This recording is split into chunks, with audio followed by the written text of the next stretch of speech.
መንፈስ ቅዱስ እስን ድርብን ገር ምሳኹም ይኹን በኃይል መስቀሉ ገሩ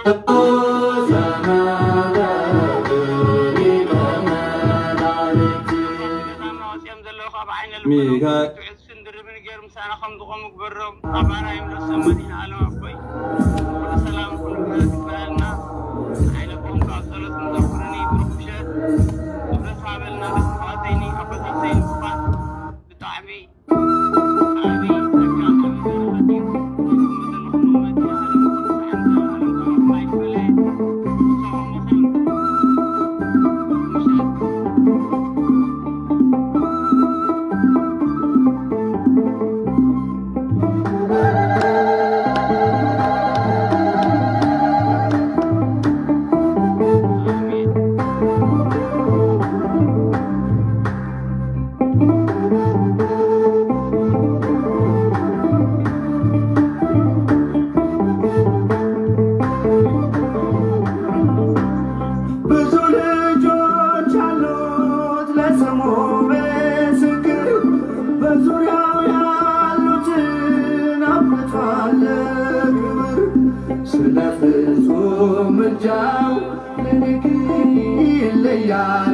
መላኩ ሚካኤል ስለው ደስ ይለኛል። ብዙ ልጆች አሉት ለስሙ ምስክር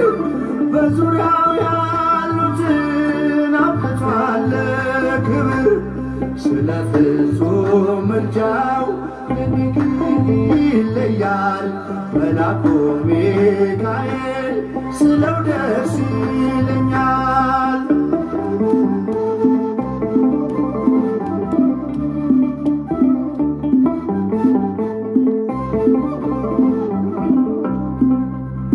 ከመላእክት ክብሩ ከፍ ከፍ ብሎ በአምላክ የተሾመ ዘንዶውንም ጥሎ አሳዳጊ ነው እናት አባቴ ሚካኤል ባለበት ይሸሻል ጠላቴ። ብዙ ልጆች አሉት ለስሙ ምስክር፣ በዙሪያው ያሉትን አብቅቷል ክብር። ስለ ፍጹም ምልጃው ይለያል መልአኩ ሚካኤል፣ ስለው ደስ ይለኛል።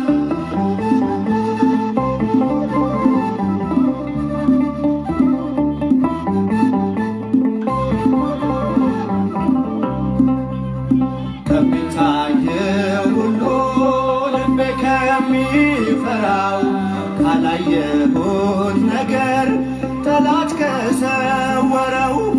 ያድነኛል ፈጥኖ በመንገዴ ወጥቶ ሚካኤል ኃያሉ ክንፎቹን ዘርግቶ። ብዙ ልጆች አሉት ለስሙ ምስክር፣ በዙሪያው ያሉትን አብቅቷል ክብር። ስለ ፍጹም ምልጃው ይለያል መልአኩ ሚካኤል፣ ስለው ደስ ይለኛል።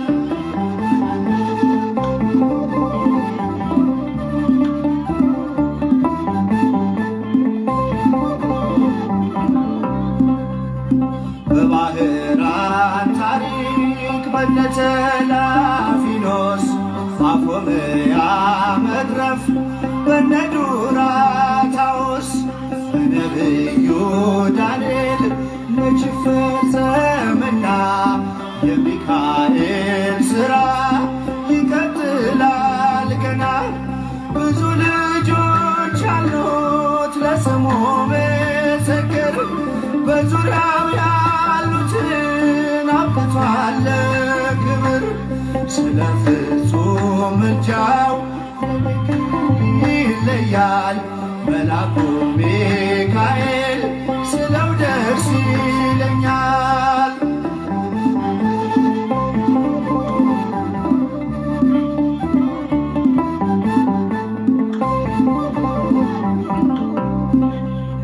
በጉዞ የረዳችው በባህር በየብሱ ፈጥኖ ደርሶላችሁ ስታፈሱ ስለታችሁ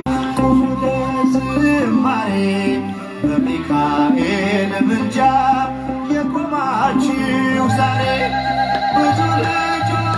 አሉት ለስሙ ምስክር፣ በዙሪያው ያሉትን አብቅቷል ክብር። ስለ ፍጹም ምልጃው ይለያል መልአኩ ሚካኤል፣ ስለው ደስ ይለኛል።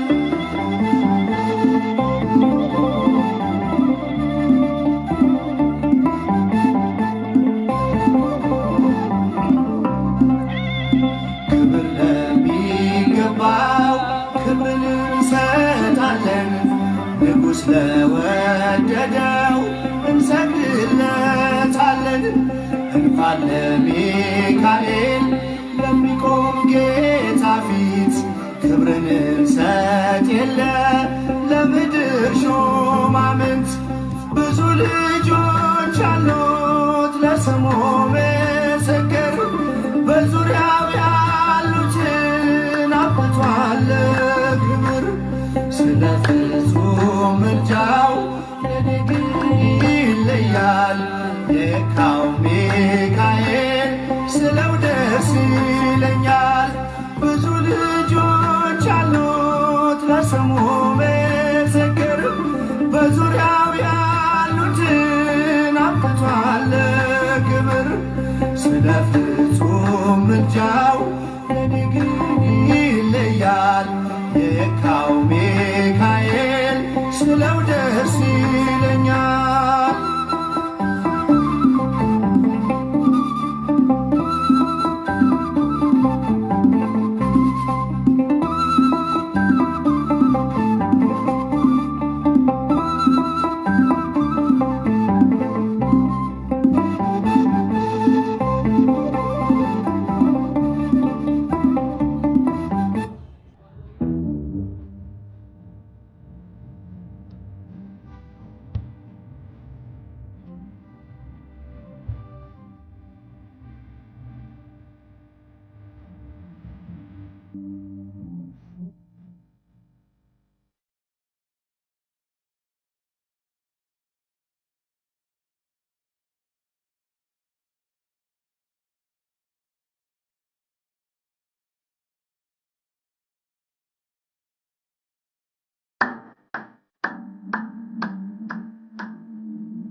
በስመ አብ ወወልድ ወመንፈስ ቅዱስ አሐዱ አምላክ አሜን።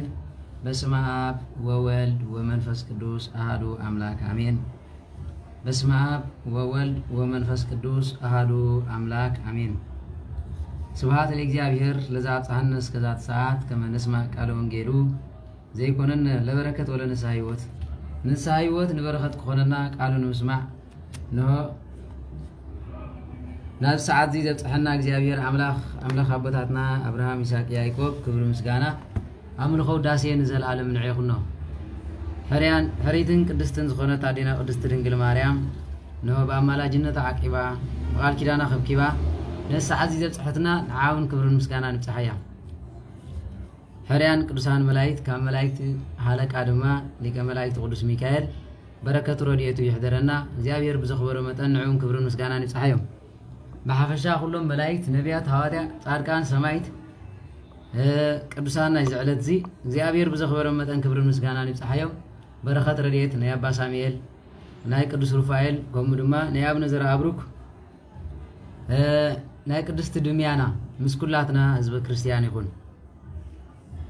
ብክርስቶስ ክርስቲያን ብወልድ ውሉዳን ብመንፈስ ቅዱስ መንፈሳውያን ተሰመኹም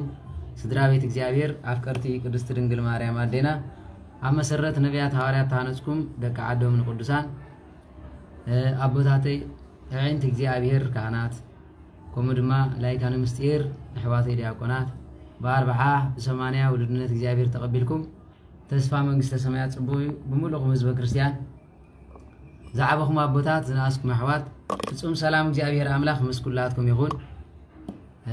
ደሓን ዳሓዲርኩም ደሓን ደርፊድኩም ደሓን ደውዒልኩም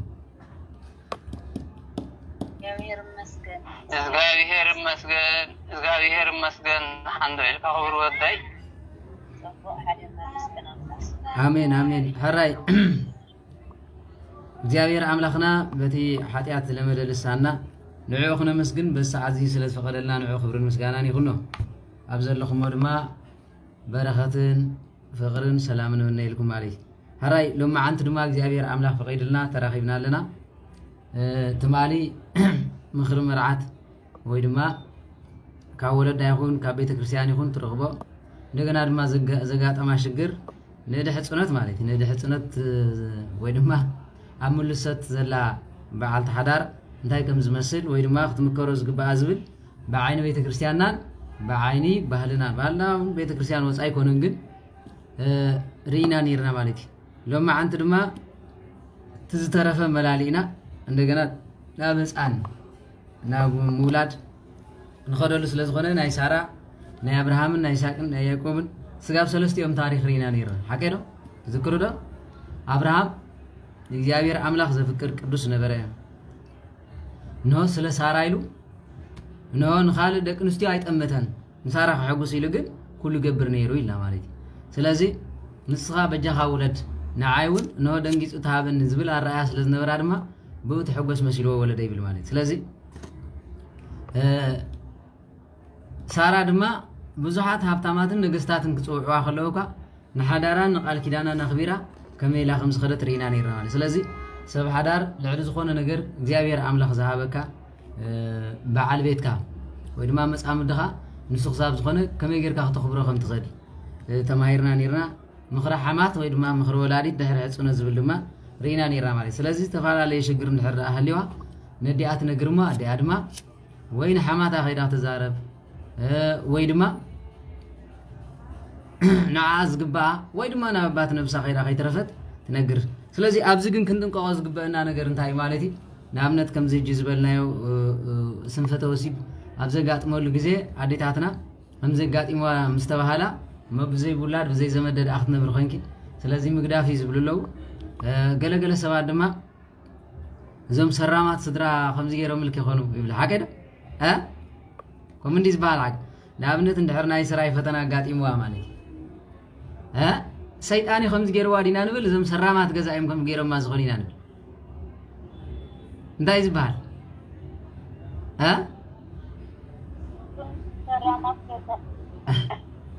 እስኪ እንታይ ይበሃል ንድሕር ከምኡ ጋጢምዋሲ ካብዚኦም ዳ እንታይ ፅቡቅ ክርከብ መዋስብትና ተመሲሎም ከምዚ ገይሮሞ ወይ ድማ ናብ ካልእ ከይከዳ ኢላ ንሳና ከይዳ ትኸውን እዩ ዝበሃል ሓቂ ዶ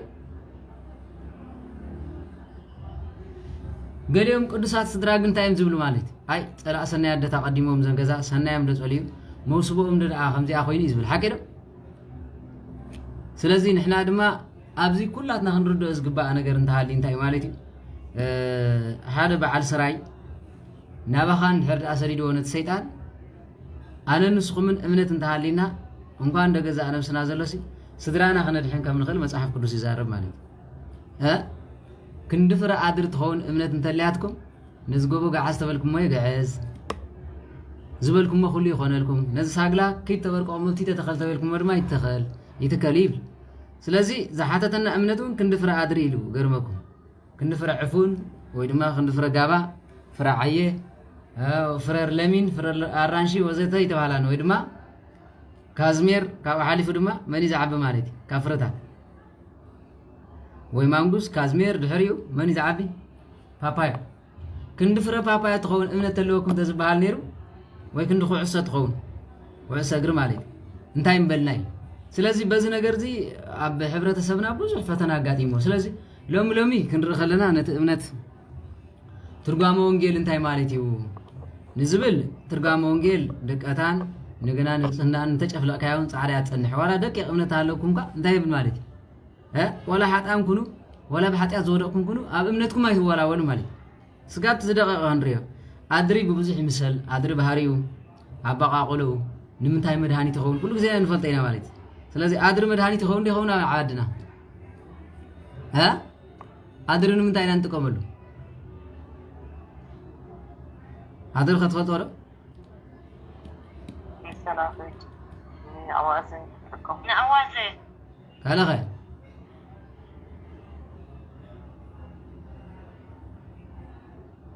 አድሪ አቤት አድርስ አቤት ንምንታይ አድርን ምንታይ ጠቀም እስከ ጽቡ ገርኩም እንደተዛረቡ አዋዝ አይኾውኒው ሰናፍጭ ወላ ሐምል ይኸውን ፍራ አድሪ ናንብደልና ፍራ አድሪ ንሰናፍጭ እንታይ ከይኸውን አዋዘ ይኸውን አዋዘ ኣብ ጸባት እትዎ ስጥሕነ ጌርካ አየ ንብቆልቱ ትበልዐሉ ንቆርበት ከይጠቅም ዶ ንቅርጸት ከብዲ ሽረስትካት ትቆልሉ ጌርካ በሉ ሕራይ ሓደ ግዜ ስዋላት ናይ ሕብረተሰብና ብዙሕ ኣፍልጦ ዘለኩም ይመስለኒ ነይሩ እምበሪ ካብ ኩሉ ኢና ተሪፍና መስለኒ አድር ተበልጋ መልስ የለ አቤት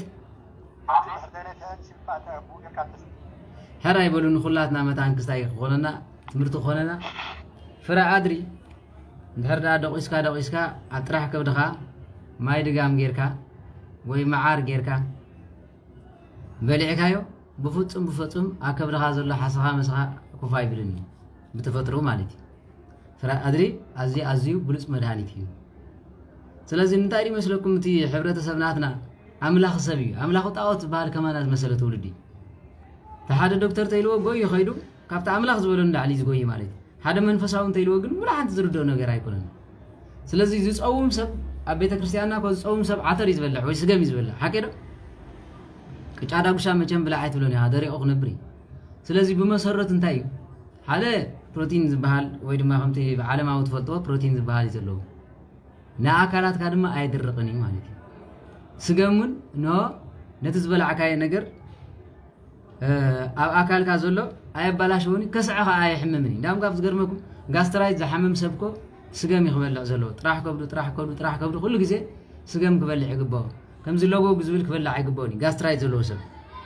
ስለምንታይ ከርሱ ሕፁብ ዝኸውን ስገም እንድሕር በሊዕ እዩ ግን ኩላትና ዝርደአና ይመስለና ካልእ ዝሓመመ ሰብ እንተሃሊት ዝኾነ ዓይነት መግቢ ክኽልከል ከሎ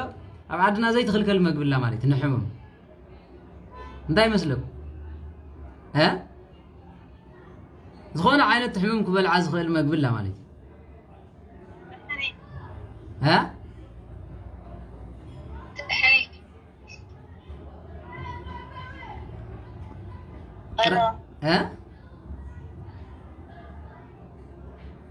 انت يا شورو جلال في قالي وتسمع سلاسي كفرتا لا ها كفرتا يكونن ماشي كفرتا مانغوس نزخون عينت حمم كتبوس قبا كان غير نحرالي زي ولاون ምናልባት ሓደ መዓልትኻ ዝክራ ቢልና ፍረታት እውን ኮ ብገዛ ርሶ መድሃኒት ናይ ምዃን ባህር ሎ ኣብ ዓድና ተዛዓበየ መድሃኒት ኩመል ማለት ኩመል ዝበሃል ንኹሉ ዓይነት ሕማም ንኹሉ ዓይነት ፀላእ ሰናያት ዘርሕቕ ናይ ምድረ ጋዚት ኣዝዩ ዓብዪ ሃብቲ ዝበሃል ኩመል እዩ ሎሚ ግን ኩመል የለን ዋላ ኩመል ክበቅል ኢሉ ዝቃለስ ሰብ የለን ካብ ሓሊፉ ድማ ዓይነት ሕሙም ብዘየገድስ ማለት እዩ ቁሩብ ስገምን ቁሩብ ጣፍን ሓዊስካ ንሕራን ህፃን ተብልዖ ኮይንካ ከምኡ ዓይነት ጥንኩር ህፃን የለን ማለት ኣብ ዓድና ቀደም ጭብጦ ዝበሃል ነይሩ ጭብጦ ዝበሃል ምግቢ ማለት እዩ ካብ ምንታይ ስራሕ ቁሩብ ጣፍን ቁሩብ ዳጉሻን ቁሩብ ስገምን ንኹሉ ብሓንሳእ ጌርካ እንታይ ትገብሮ ማለት እዩ ጠስሚ ጌርካ ወቂጥካ ወይ እንጣጢዕ ጌርካ ሰብ ይበልዕ እቲ ሰብ ድማ ሓፂን እዩ ነይሩ ነብሱ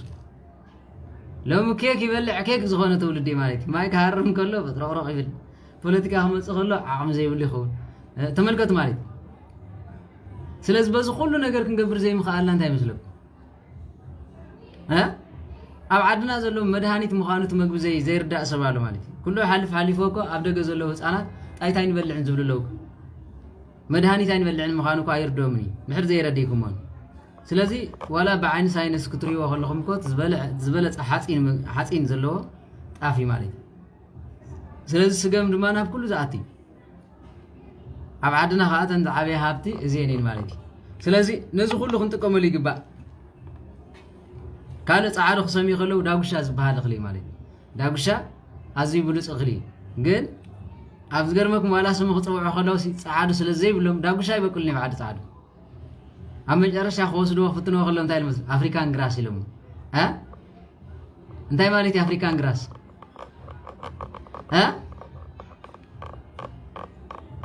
አፍሪካን ግራስ እንታይ ማለት ትርጉሙ ኣብ ዝኾነ ዝበቆል ማለት እዩ ኤፍሬም ሓወይ አፍሪካን ግራስ ማለት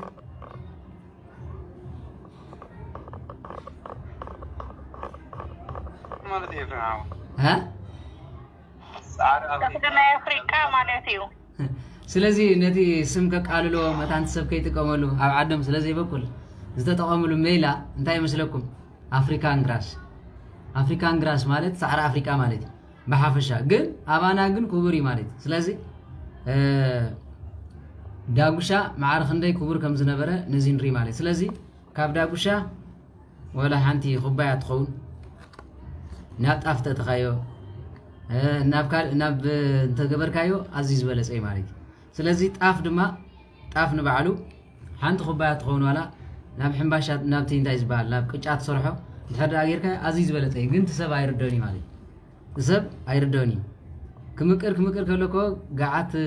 ጣፍ ይግበር ዶ ይግበርን ገዓት ይግበር እዩ ጎጎ ካብ ምንታይ ይስራሕ ንሓራስ ጎጎ ካብ ምንታይ ይስራሕ ጎጎ ስገምን ጣፍን ስገምን ጣፍን ስለዚ ካብ ጎጎ ዝጥዕም መግቢ ኣሎ የለን ስለዚ ጓሰት ዓድና ንሱ በሊዖም ስለ ዝኸዱ ዓሶ ይሕዞም ዝኹሉ ገረብ መረብ ከሎ ጣንጡን ከሎ ገለ ከሎ ሎሚ ግን ላምስያ መድሃኒት መሲልዎም ለይቲ ምስ ላምስያ ዝቃለስ ኣሎ ላምስያ ምፍጣሩ ኣይንቃወምን ግን ጣንጡ ዘይሩ ምንካስካ ይተርፈካን ማለት እዩ ዓሰ ርእሲ ይሕዘኩም ሃይ ላምስያ ዘርግሑ ወዘተረፈ ዘርግሑ ኣብ ዓድና ግን ኖ ዓሶ ከይሕዘካ ቆሪስካ ወፈር ይዝበሃል ሓቀ ዶ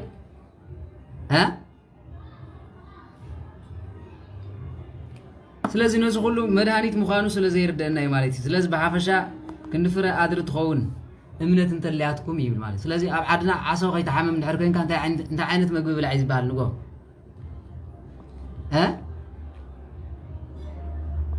መረር ዝበለ ምግቢ ብላዕ ይበሃል ካሊእ ህይወት እስምዐልና ስለዚ በርበረ ብመሰረቱ በርበረ ምርር ዝበለ ንጎ ድሕር ዳ ትበልዕ ኮንካ ወላ ሓንቲ ዝበሃል ዓሶ ዝበሃል ኣይሕዘካን እዩ ሓሶት ኣይኮነን ማለት እዩ ዋላቶም ቅዱሳን ኣቦታት ክመኽሩ ከለዉ ከም ዝገብርሎ ሓደ በርበረ ብዘይብኡ ድማ ዕድመ ዘንውሕ ዝበሃል በርበረ እዩ ኣብ ቅዱሳን ኮፍ ኣቢልካ ትሓቶም ከለኻ بربره طايتان بربرن حردا دفديف زبلع خوينو عدمه خنوي كبال كلو እግዚአብሔር አምላክ በርበረ በልዕካ عدمه وسخካ ማለት አይኮነን ወይድማ عدمه ንኬልካ በርበረ ስለዝዋሓለካ አይኮነን እንታይ ዳ ወድ ተሳዕ عدمه ክስመው ዝግበካ ዓይንኻ ኣይጽልምትን ብርክኻ ኣይጠልመካን በርበረ ድልድል ማለት ተም ሰብ ሓዳሩን በርበረ ዘሎ መግቢ ክትበልዕ ጽቡቕ እዩ ካብ ምፍታሕ በርበረ ዘሎ መግቢ በርበረ ዝበልሕ መግቢ ምብላዕ ጽቡቕ እዩ ማለት ስለዚ ጓልን ስቴቲ ኣብ ግርዙውና ትኽልከሎ መግቢ ኣሎ ሓቀይዶ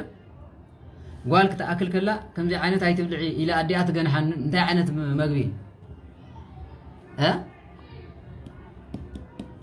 እንታይ ዓይነት መግቢ ከምዚ ኣይትብዝሕ ትበሃል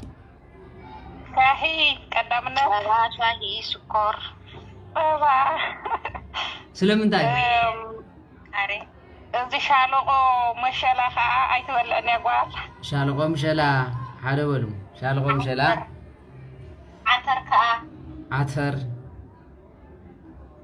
በብዝሕ ማለት እንደገና ድማ ሻሂ ወይ ድማ ሽኮራው ነገር ጸባ ዝበዝሕ ነገር ኣይትብልዕ ትባል ስለምንታይ መስሉ አዴታትና ኮ መንፈሳውያን እየን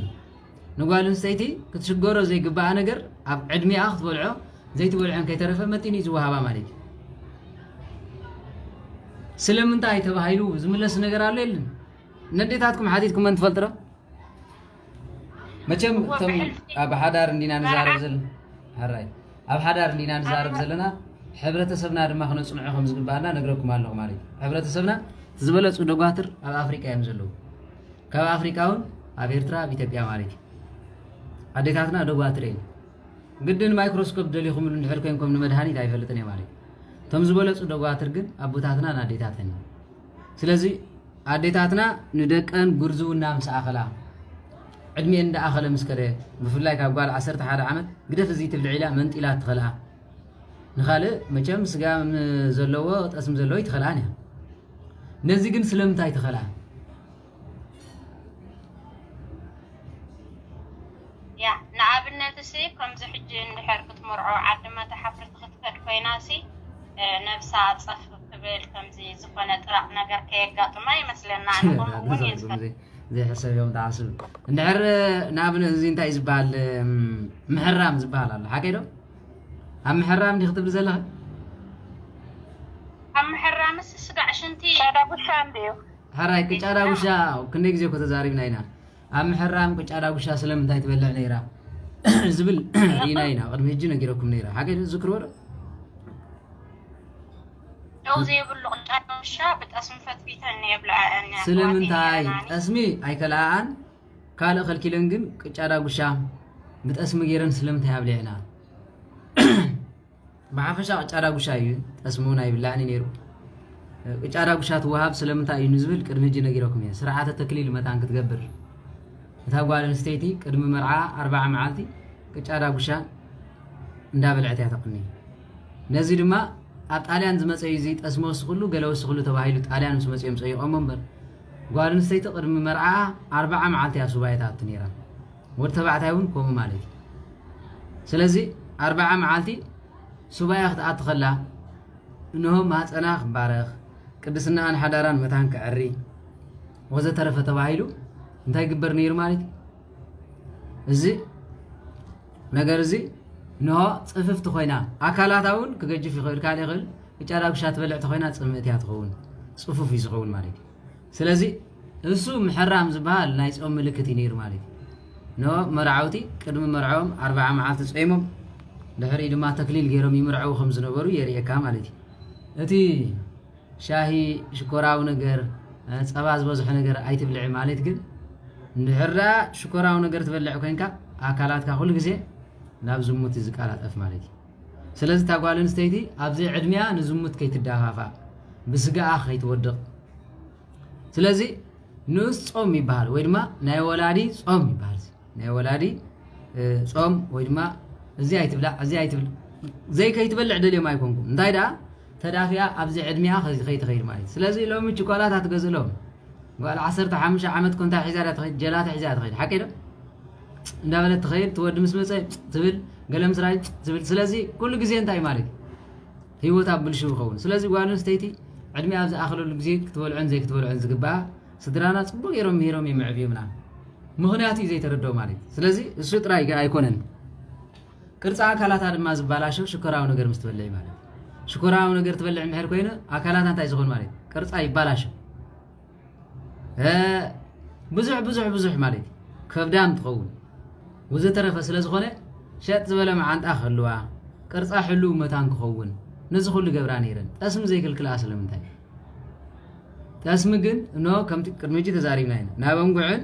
نام ما هتسألنا نايم الملام بحر سلازلو أي خل كل إن النيرن مالي سلازي أكلات كا نو زهان سأل كان جريز جبرمبر كلا يكون سلازي لو مكو على جولات يبلع كيك يبلع له كيك مثل تنفع عز علمات هتصحى يتوصلوا غير تكوسيس فرعك سلازي كوجي أكل كابزي أنا عاتل كا أوف تاكسي لانديا ماكينة لانديا زبل سلازي هذا خفل أكلات هاي بالاشلو كلا يدما نزوموت كل جزء تدافع الله سلازي أبزي عدمين عارك حزيني مسأخهم الله تمدكهم عليك أبزي عدميهم زي عارك يل حزكم مسألو سلازي كم من دايز مسألة مسلوك كابزي مهار ويدما ناديتاتنا بهاري كابزي مسنا سلازي كلاتنا بهار ناس نحنا هنكير كلنا زبالة سوي مالي سلازي مسحف قدس دايز أب مسحف إيوب كتري وخلهم أم معرف 15 إيوب 14 يقريتا إيوب 14 قطر 4 زلون تاي مالتي مبارك كفوس صبغ يوصي ويدما كابرو خصدو قدس يوصي يزبل مالتي كابرو خصدو قدس يوصي زي مالت انتايو قدسنا مسرت بحر مخاني يريديكا رخصت دما مزمور 58 دما هنري خلنا نو رخصاتون كما حصنا ديو نو امتبالا شو يبل مالتي سلازي نزي مسرت بمبار እቶም ንወልዶም ህፃናት ከይተረፈ ቅዱሳን ኮይኖም መታን ከዓብዩ ብሩኻት ኮይኖም መታን ከዓብዩ ሓደ መሰረት ካልኣይ ድማ ኣብቲ ሕፅነትና ድሕሪ ሕፅነት ድማ ውላድ ስለዝመፅእ ኖ ንውላድ እንዳተዳለና ኣብ ንኸደሉ ግዜ ቅድስናውን ኣገዳስነት ስለዘለዎ ኣብ ጸሎት ምድሃብ ጽቡቕ እዩ ማለት እዩ እንደገና ማህፀን ጓል ኣንስተይቲ ብሩኽ ክኸውን ድማ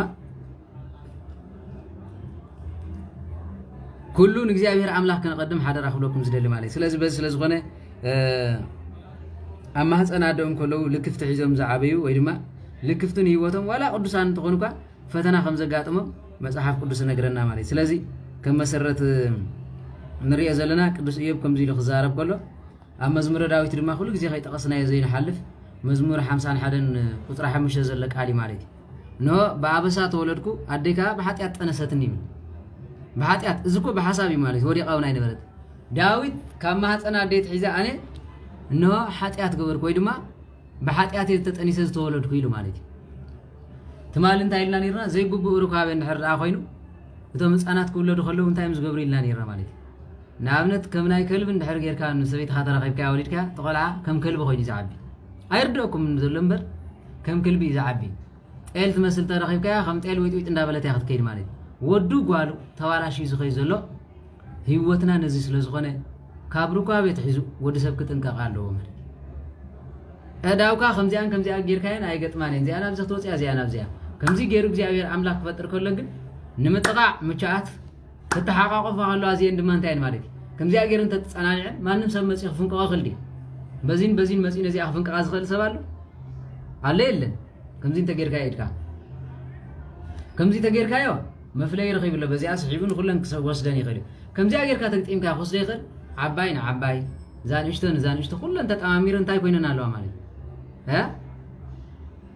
سلازي نايس بعين سبيتن أمرت كم زين دحر كويدو أتزول له هس عندما كم زي أجر ترنف عبيلو نبو ندي زخبري زخو مالي سلازي بحر إنسسا خنقبر إنسسا خوينا تغيرنا زولدنا يمدما إنسساتات كوينو سلازي لوم توليدو ما بعلمنا تريبو مالهم مسكلب زراخو بلو مساعد زراخو بلو نخمزي كودكو زخالو سلم تايم دحر تبايلوكو خاب تولدهم تبالاشم سلازغوني እንዳ ሰኸር ካን ተወሊድ ካዮ ሰኸራን ዘይገድፎይ ሰኸራን ናይ መስጠት ዘይለ ሰኸራን ናይ ዝሙት ይልዎ እንዳ ዘር ካን ተወሊድ ካዮ ዘዋሪ ዝኸው ስለዚ እንታይ አይ ማለት ባዕላ ተነጽፋ ጸንሐካ ስለዚ ኣብ ሓዳር ጥንቃቐ ክግበር ዝግበኦ ነገር ስለዚ ውለዱ ህፃናት ማለት ስለዚ ውለዱ ህፃናት ስለዚ ቤተ ክርስቲያንና ነዚ ሁሉ መኺራ ክትከይድ ከላ ወዲ ሰብ ግድ ዘይገበረሉ ነገር ተሃሊ ነዚ ማለት ስለዚ ኢዮብ ካብ ርኩስሲ ንጹህ ክወፅእ ዝኽእል ደሎ ወይ ድማ ንጹህ ከውፅእ ዝኽእል ደሎ ይብል እሞ ባዕልኩም ምንስ ከለኹ ሓደ እኳ የለን ኣነ ቅድሚ እግዚኣብሔር ኣምላኽ ንጹህ እንተ ዝብል ኳስ ካብ መልሓሰይ ዝወፅእ ጥራይ ኣበሳ ምረኸበለይ እዩ ማለት ስለዚ ኣበሳ ምረኸበለይ ነይሩ እዩ ኩላትና ኩሉ ግዜ እንታይ ኢና ማለት እዩ ውድቓት ኢና ስለዚ ካብዚ ነገር እዚ ክንጥንቀቕ ይግባእ ኤፌሶን ምዕራፍ 2 ቁፅሪ 3 ድማ ንሕና ኩላትና እኳ ነቲ ናይ ስጋን ናይ ሓሳባት ድሌትናን እናገበርና ቀደም ብትምኒት ስጋና ምሳታቶም ነነብር ነበርና ከምቶም ካልኦት እውን ብባህሪና ደቂ ቁጣዓ ነበርና ኢሉ እንታይ ደኣ ስጁ ዝኣክበና ማለት እዩ ኣነ ንስኹምን እኮ ቅዱሳት ንጹሓት ስለ ዘይኮንና ኮይና ይኮንና ንሰምዕ ዘለና ኣብ ኤፌሶን ምዕራፍ 2 ዘሎ እንታይ ዝብል ዘሎ ማለት እዩ ንሕና እውን ኩላትና እኳ ነቲ ናይ ስጋን ሓሳባት ድሌትናን እናገበርና ማለት እዩ ናይ ስጋናን ሓሳባት ድሌትናን እናገበርና ቀደም ብትምኒት ስጋና ምስቶም ምሳታቶም ኢና ንነብር ነይርና ኢሉ ምስቶም ዝወደቁ ሰባት ስለዚ ከምቶም ካልኦት እውን ብባህርና ደቂ ቁጣዓ ኢና ማለት እዩ ንሕና ኣነ ንስኹምን ብግብሪ ቅዱስና ተወሊድና ኢልና ክንዛረበሉ ንኽእል ባህሪ የለን ተዝህልወና ነይሩ ካብ ፀናትና ትሕዝና ድንግልኑ መዓቀበ ለምን ብድንግልኑ ዝርከብ ውሕድ እዩ 2 3 4 5 ዘይበፅሐ የለን ኣዘራርብኡ ከይተረፈ ድንግልኑ ዘይተቐየረ ሰብ ኣሎ ማለት እዩ እግዚአብሔር ብዝገበርናይ ኃጢአት ይቅረ ክብለልና ከሎ ነዚያ ይቅረ ዝተባሃለ ድንግልናና ከማን ዓቂብና ይንኸይድን እዚኣ እኮ ከምዚ ነበረት ያ እዚኣ እኮ ቀዳመይ ተዓርከ ያ እዚ እኮ ከምዚ ነበረ ምስ ዘሕለፍናይ ህይወት ገርመኪ ሰኣን ቆርቢና ሓሊፍናዮ ምዚ እኮ ከመይ ዝመሰለ ህይወት እዩ ነይሩኒ ብምባል ብሓጢአት ናፍቆት ንነብር ሰባት ኢና ስለዚ ገና ኣደይ እንሆ ብሓሳብያ ጠኒሳትን እዩ ብኽፉእ ሓሳብያ ጠኒሳትን ዝበለ ብኽፉእ ሓሳባት ንጠንሶም ስለ ዘለና ቶም ቆልዑ ተመልከቱ ንኣብነት ጓል ኣንስተይቲ እንድሕር ግብረ ሕቡእ ትገብር ነይራ ኮይና ድንግል ከላ ምስ ተመርዖት እቲ ግብረ ሕቡእ ኣይጋደፋን ምስ ተወልደት ህፃን ታህፃን ገና ብህፃንነታ ከላ ማህፀና እያ ማህፀና ተሓክኽ ኢዳ ጌራ ትፈታትኖ ንባዕላ እቲ ህፃን ንባዕሉ ትወዲ ንባዕሉ ከምዚ ገይሩ እንዳሓኸኸ እዩ ዝኸይድ ማለት እዩ ስለዚ እዚ ክርደአኩም ይግባእ ኣብ ዓድና እኮ ሓኻኺት ተባሂሉ ዝፅረፍ ፀርፊ ከይተርፈ ከሎ ኣነ ዋር ማለት እዩ ስለዚ ካብዚ ነገር እዚ ክነጋላግሎም እንተኮይና ነቶም ህፃናት ቅዱስ ቁርባን ወለድ ድማ ክትቆርብ ይግባእ ቁርባን ዘይድምስሶ ኃጢአት የለን ምክንያቱ ስጉ ዝበልዕ ደሙ ዝሰትን እግዚአብሔር ኣምላኽ እንታይ ማለት እዩ ስጉ ስጋ ወልድ እግዚአብሔር ይኸውን ኣሎ ደሙ ደሙ ወልድ እግዚአብሔር ይኸውን ኣሎ ነቲ ሓሳቡቱ ብትምህርቲ ይጠፍእ ነቲ ሕማሙ ድማ ብገቢረ ተኣምር ይጠፍእ ስጉን ደሙን ድማ ብስጉን ደሙን ይነጽህ ኣሎ ማለት ስለዚ ስጉን ደሙን ምውሳድ ማለት ዓቢ ታራ ዘለዎ ማለት ዓቢ ታራ ስለዚ ነዚ ስለ ዝኾነ ሓደራ ዝብለኩም ወለዲ ማለት ነዞም ደቅና ንብድሎም ስለ ዘለና ነዞም ዝዓብዩ ንብድሎም ስለ ዘለና ኣቕርብዮ ኣቕርቦ ጥራሕ ኣይትበሉ እቲ ቀንዲ ሰረት ካባኹም ስለ ዝኾነ እንሆ ካብ ሰረት ገዛ ንድሕር ዘይተዓርዩ ዝበልካ እንተበልካ ውሕጅ መፂኡ ብታሕትን ተሸርሺርዋ ሓደ መዓልቲ ሃደሽ ክብል ማለት ስለዚ ደቅኹም ኣይእዘዝኹም ህይወትኩም ባዕልኹም ኣይእዙዛት ሰብኣይን ሰበይትን ዘይተሰማምዑ በዚ ነገር እዚ ምዃኑ ክርደኩም ሓደራ ክብለኩም ዝደሊ እዩ ስለዚ ንሕና እውን ኩላትና ብባህርና ደቂ ቁጣዓት ነበርና ግን ብቸርነቱ ኢና ዝዳሓና ኢሉ ንእግዚአብሔር ኣምላኽ ማለት ስለዚ ንዓና ድማ እንሆ ሕልቅም ኩሉ ግዜ ክንጥንቀቆ ዝግበአና ድማ ኣብ ዓለም ሰብ ፀላኢ ዘለዎ ሰብ የለን ሰብ ፀላኢ ክኸውን ኣይክእልን እንታይ ዳ ኢሉ ማለት እንሆ ገዛእቲ ናይዚ ዓለም እዮም ገዛእቲ ናይዚ ዓለም ዝበሃል ዘሎ ድማ ናይ ኣየር ኣጋንንቲ ምዃኑ ገሊፅዎ ይሓልፍ ማለት ስለዚ ኩላትና ክንጥንቀቕ ይግባእ ኣብ ሮሜ ምዕራፍ 5 ዘሎ ቃል ድማ ንኩላትና ዝምህረና ነገር እዩ ካብ መጽሓፍ ቅዱስ ሰረት ብምግባር ክንመሃር ከለና ጽቡቕ እዩ ስለዚ ከዓ ከምቲ ብሰራ ሓደ ሰብኣይ ኃጢአት ናብ ዓለም ዝኣተወ ብኃጢአቱን ሞት ኩላቶም ስለ ዝበደሉ ድማ ሞት ናብ ኩሉ ሰብ ሓለፈ እዩ ተመልከቱ ኃጢአት ብኣዳም ተጀሚሩ ግን ካብ ኣዳም ነየው ዘሎ ግን ዝኸፍአ ኃጢአት ይቐፂሉ ኣዳም እንታይ ገይሩ ቆፅሊ ጥራይ በሊዑ በዚኣ ኃጢአት ጀሚርዋ ብኡ ድማ እቲ ኃጢአት እንዳገፍሐን እንዳበዝሐን ከይዲ ወዲ ሰብ ንሓንቲ ገበን ምስ ገበራ ኣብ ትውልዱ ድማ ዝኸፈ ይዝሪዝ ኣዳም ግብረ ሰዶም ገይሩ ድዩ ኣይገበረን ኣዳም ሰብ ቀቲሉ ድዩ ኣይቀተልን ኣዳም እንሆ ሰሪቑ ድዩ ኣይሰረቐን ኣይትብላዕ ተባሂሉ ነዚ ኣፍሪሱ ደቁ ግን እንታይ ኮን ኢሉ ተመልከቱ ክርደአኩም ዘለዎ ካብ ኣዳም ዝተወልደ ቃኤል ግን ቅትለት ክጅምር ከሎ ብሓዊ ጀሚሩ ማለት እንስሳ ቀቲሉ ሃዲኑ መፅኡ ይብለካ እንታይ ዳ ገበረ ኢሉ ማለት እንሆ ንሓዊ ቀተለ ኢሉ ካብ ዝገርመኩም ድሕሪ ኣቤል ዘለዉ ድሕሪ ቃኤል ዘለዉ ድማ ኣዝዮም ንእግዚአብሔር ኣምላኽ ዝዕምፁ እዮም ሕሉፍ ሓሊፎም ካብ ዝሙት ግብረ ሰዶም ካቀትለት ድማ ንደቂ ሰብ መስዋዕት ዘቅርቡ ዝነበሩ እዮም ማለት ስለዚህ ኣብ ምዕራፍ 6 ስጋብ 9 ዘለዎ ንሕሪና 7 እኖ ሰብኣት ካትን እግዚአብሔር አምላኽ ኣዝዮም ስለ ዘቆጥዖ እግዚአብሔር ድማ ከምዚ በለይ ሰብ ኣብ ምድሪ ብምግባሩ ተጣዓሰ ይብል ማለት መቸም እግዚአብሔር አምላኽ ተጣዓሳይ ዘይጣዓስን ንምዝራብ ኣይኮነን ብሕልና ሰባት ንኽንዛረብ ግን እኖ ሰብ ኣብ ምድሪ ብምግባሩ ተጣዓስኩ በለይ ስለዚህ ፍጥረት ይፈለጠ እነዚህ ስለ ዝኾነ ቅዱስ ዳዊት እኮ ሰብ ክብሩቱ ወይ ኣይመረ ክብሩ ኮነ ከም እንስሳ ዘገዳ ሰብ ክብሩ ይነሩ ክብሩ ስለ ዘይፈለጠ ግን እንስሳ ተቀየረ ዝበሉ ነው እዚ እንስሳ ስለዚህ እንስሳ ኳ ፍጥረት ኮይኑ ንምግላጽ ዳሉ ምር ካብ እንስሳ ዝገድድ አለ መቼም አለ ሐቂደ ኣብ ዓድና ሰብኣይ ምስ ሰበይቲ ምስ ጥንስቲ ይራኸብ ሐቂደ ኣብ ዓድና ኣባና ማለት ወይ ኣብ ሰባት ሰብኣይ ኮይኑ ሰበይቲ ጥንስቲ ከላ ይራኸብ ደ ይራኸብ ማንታ ቅዱስ ርኳ በኮይ ጸገም ይብሉ እንተ ትራኸቡ ኮንኩም ወበለ ቅዱሳት ኮንኩም ካ ነው በሉ ይራኸብ አይራኸብን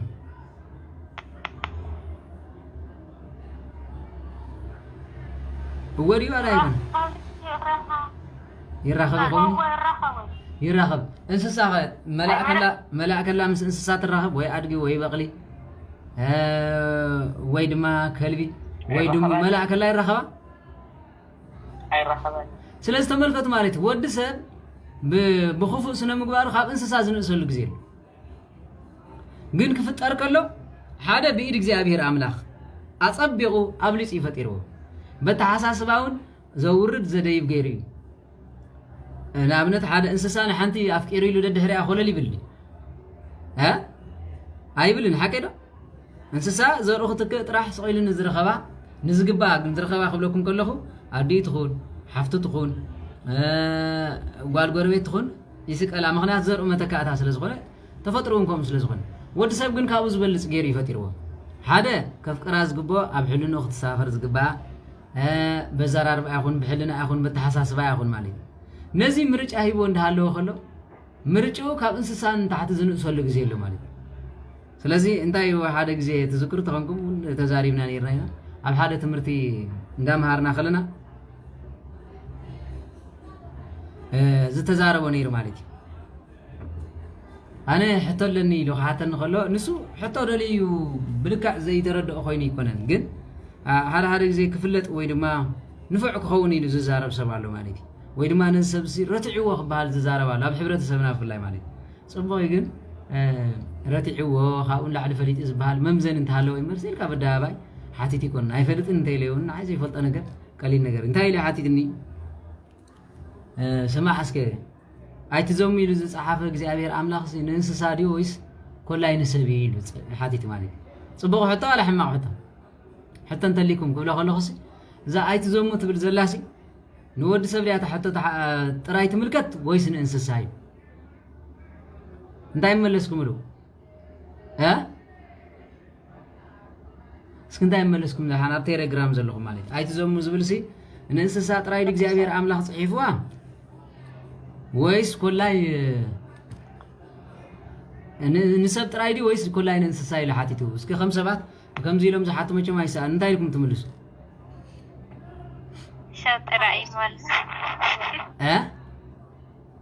ንሰብ ጥራይ ማለት ንእንስሳ ድላይኩም ግበር ኢሎም እንስሳ እንዲኦም ሰኣነ ፍልጦምካ ሰብ ግን ሙሉ እምሮ ኣለዎ ይፈልጥ ኣራይ እንታይ ይኽብለኩም ደለ እንስሳ እንዲኦም ኣፍልጦ ስለ ዘይብሎም ሰኣነ እምሮ እኳ ንሰብ እንስሳ ትብሎ ኣይ ንሰብ እንስሳ ኢልካ ምፅራፍ እኮ ፅቡቅ ኣይኮነን እስኪ በሉ መፅሓፍ ቅዱስ ዝመስከረሎም ንእንስሳ ክነግረኩም እዩ እና ካብ ተፈጥሮ ይትመሃሩ እንዲኹም እዩ ጥበብ ካብ ተመን ልውሃት ካብ ርግቢት ይብለና የለና አይበለና ኢሉ ይበለን ሓደ በሉ ካላይ ኢሉ ጥራይም ትብሉ ግደፎ ካለ ዘረባ ካላይ ድማ ኣብ ትንቢተ ኢሳያስ ምዕራፍ 1 ኣብ ቁጥሪ 5 ዘሎ እኖ እንታይ ይብል መስለኩም ተመልከቱ ማለት ዝበሎ መጽሐፍ ቅዱስ ዝበሎ እዩ ዝነግረኩም ዘለኹ ንእንስሳ ኢልኩም ብልዕ ቀጥራሕ ዘይኮነ ክትገድዎ ዝግባኣኩም ንኽትምልሱ ከለኹም ርግእ ኢልኩም ክትምልሱ ኢለ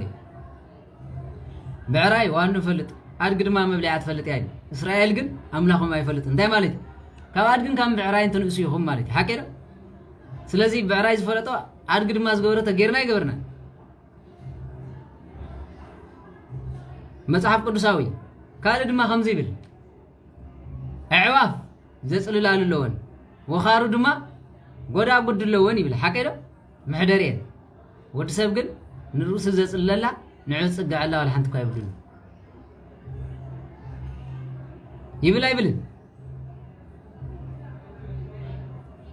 أتا مصحف يبل ده يبل نملسو سلازي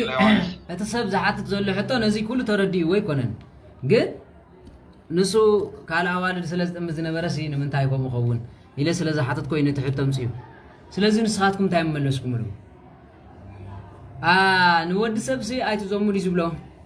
كل عين إنساسايو سلازي سي كم إلو حتىكم كلن تايلكم تملسوا لسه اسكمل استسفاله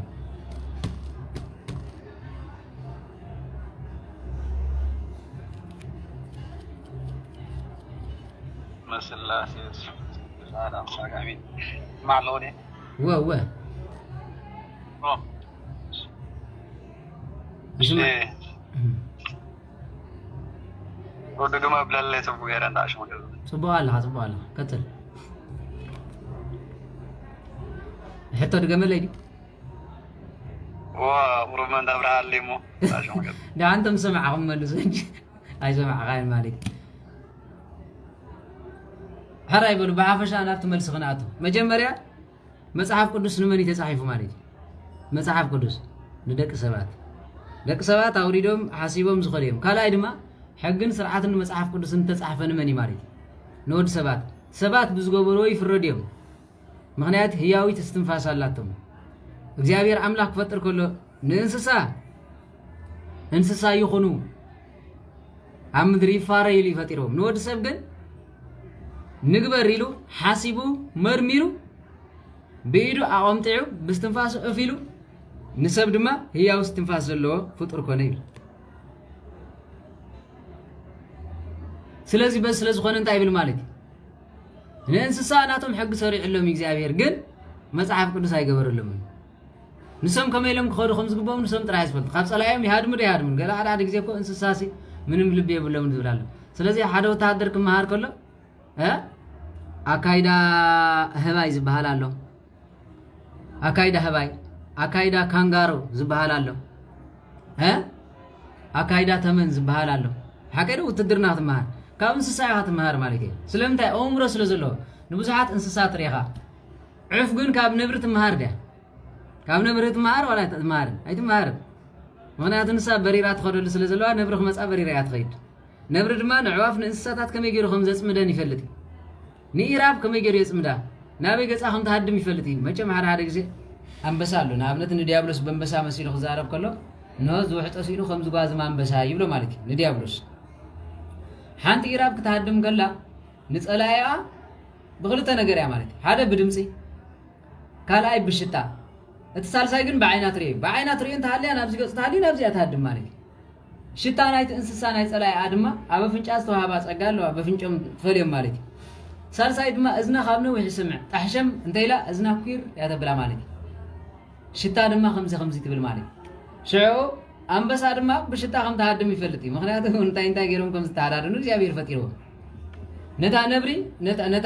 እንታይ ዝባሃል ኢራብ ከሃድና ከሎ መጀመርያ ኮለል ኢሉ ይኮለል ንኣብነት ኣብዚኣ እንድሕር ዳ ጎልጎል ኮይና እዚኣ ጎልጎል ይውሰድዋ ኣብዚኣ ኣላ እታ ኢራብ ማለት እዩ እታ ኢራብ ኣብዚኣ ኣላ ነዛ ኣብዚኣ ዘላ ኢራብ ኣብዚኣ ዘሎ አንበሳ ከሃድና እንተኮይኑ ከመይ ዝገብር መስለኩም በዚኣ ደይመፅእ ከምዚኣ ኢሉ በዚኣ ገይሩ ኣብዚኣ ደው ይብል ነዚኣ ቦታ ግን ክፍቲ ይገድፋ ማለት እዩ ክፍቲ ይገድፋ ንምንታይ ክፍቲ ይገድፋ መስሎ በዚኣ እንተ ሃዲማ ሽታ ናይቲ አንበሳ በዚ ስለዘሎ በዚ ስለዝሓለፈ ሽቱ ስለዝተርፍ እታ ኢራብ ቦይ ትሃድም እያ ከምዚ ኢላ ምሸተተት በዚኣ ሽታ ዘይብላ ምስራይት ናብዚኣ ትሃድም ንሱ ድማ ኣብዚኣ እዩ ዝዕባእ ኣብዚኣ ፀኒሑ በዚኣ ትሃድም ከላ እዚኣ ኮይኑ ቀርከብ የብላ ማለት ዲያብሎስ ድማ ምስመን ከም ትዕልል ምስመን ከም ትስሕቅ ምስመን ከም ትፃወት ምስመን ከም ትዛረብ ፈልጥ ምስመን ከም ዘውድቐካ ፈልጥ በዚህ መሲሉ ድማ አንበሳ ዲያብሎስ ከም ዝጓዝም አንበሳ ኣብ ዙርያኹም ይዘውራለሙ እንታይ ግበሩ ተጠንቀቁ ይል ስለዚህ ናብ ስለዝኾነ ናይ ትሕቶ ናይ ትወዲ ክሓትት ከሎ እንታይ ኢሉ ማለት ኣይትዞም ኢሉ ንሰብሲ ንእንስሳ ወላዲ ጽሒፍልዩ ኣነ ዝመለስኩሉ እንታይ ማለት እግዚአብሔር አምላክ ንኹሉ ከከም መልክዑን ወይ ድማ ከከም ባህሪውን ገይሩ ሕጊ ክሰርዕ ከሎ ንወዲ ሰብ መጽሓፍ ቅዱስ ንዕም ድማ ሕጊ ተፈጥሮ ገይሩሎም እዩ ካብ ተፈጥሮ ማይወፅን እዩ እሞ ዝዝሙ እንስሳ ኣለዉ የለውን እዩ ተፈጥሮ ማይርስዕን እዩ እንተ ገበሩ ድማ እግዚአብሔር እዮም ዝሓትው ንኣምላኾም ዝሓትዎ መልክዕ ኣለዉ ንሓደ ሓደ ግዜ እንስሳ ንእግዚአብሔር ኣምላኾም የመስግኑ የመስግኑ ቦታትና እንታይ ኢሎም ዘለና ኣብነት ጎይታ ክውለድ ከሎ ኢራብ እንታይ ኢላ ይበሃል ስብሐት ለእግዚአብሔር በሰማያት ነኖ ይቕሬታ ዮም ተወልደ ቤዛ ኩሉ ዓለም ዮም ተወልደ ቤዛ ኩሉ ዓለም ዮም ተወልደ መን ያ ዘሚራቶ ዝማሬ እዚ ንመጀመርያ ግዜ ኢራብ ያ ዘሚራቶ ኣብ ምድረ ጋዚት ማለት ባሕታዊ ድማ ኣብ በረኻ ስለ ዝነበረ ናብቶም ዕሩኽቲ ምስ መፅአ ነዛ መዝሙር ሰሚዕ እንታይ ብል ማለት ዮም ተወልደ ነቶም ባሕታውያን ማለት ቤዛ ኩሉ ዓለም ዮም ተወልደ ቤዛ ኩሉ ዓለም ዮም ተወልደ ሽዑ ኣንተም ኣባ እንታይ ዳኣልካ ትብል ኢሎም ይዝምር ኣለኹ ካበይ ሰሚዕካ ካብ ኢራብ እዩ እቶም ልባማት ቅዱሳን ዝበፅሖም ድማ ልደት ጎይታናን መድሓኒናን ኢየሱስ ክርስቶስ ከም ዝበፅሐ ሽዑ ተረዱ እዩ ስለዚ እዚ ናይ ምግባር ባህሪ ስለዚ ካብ እንስሳ ክንመሃሮ ዝግበአና ነገር ኣሎ ግን እንስሳ ኩኑ ይበለናል ተመን ኩኑ ይበለናል ካብ ተመን ጥበብ ካብ ጻጸ ጻዕሪ ናይ ብሓቂ ማለት ጻዕሪ ካብ ወኻርያ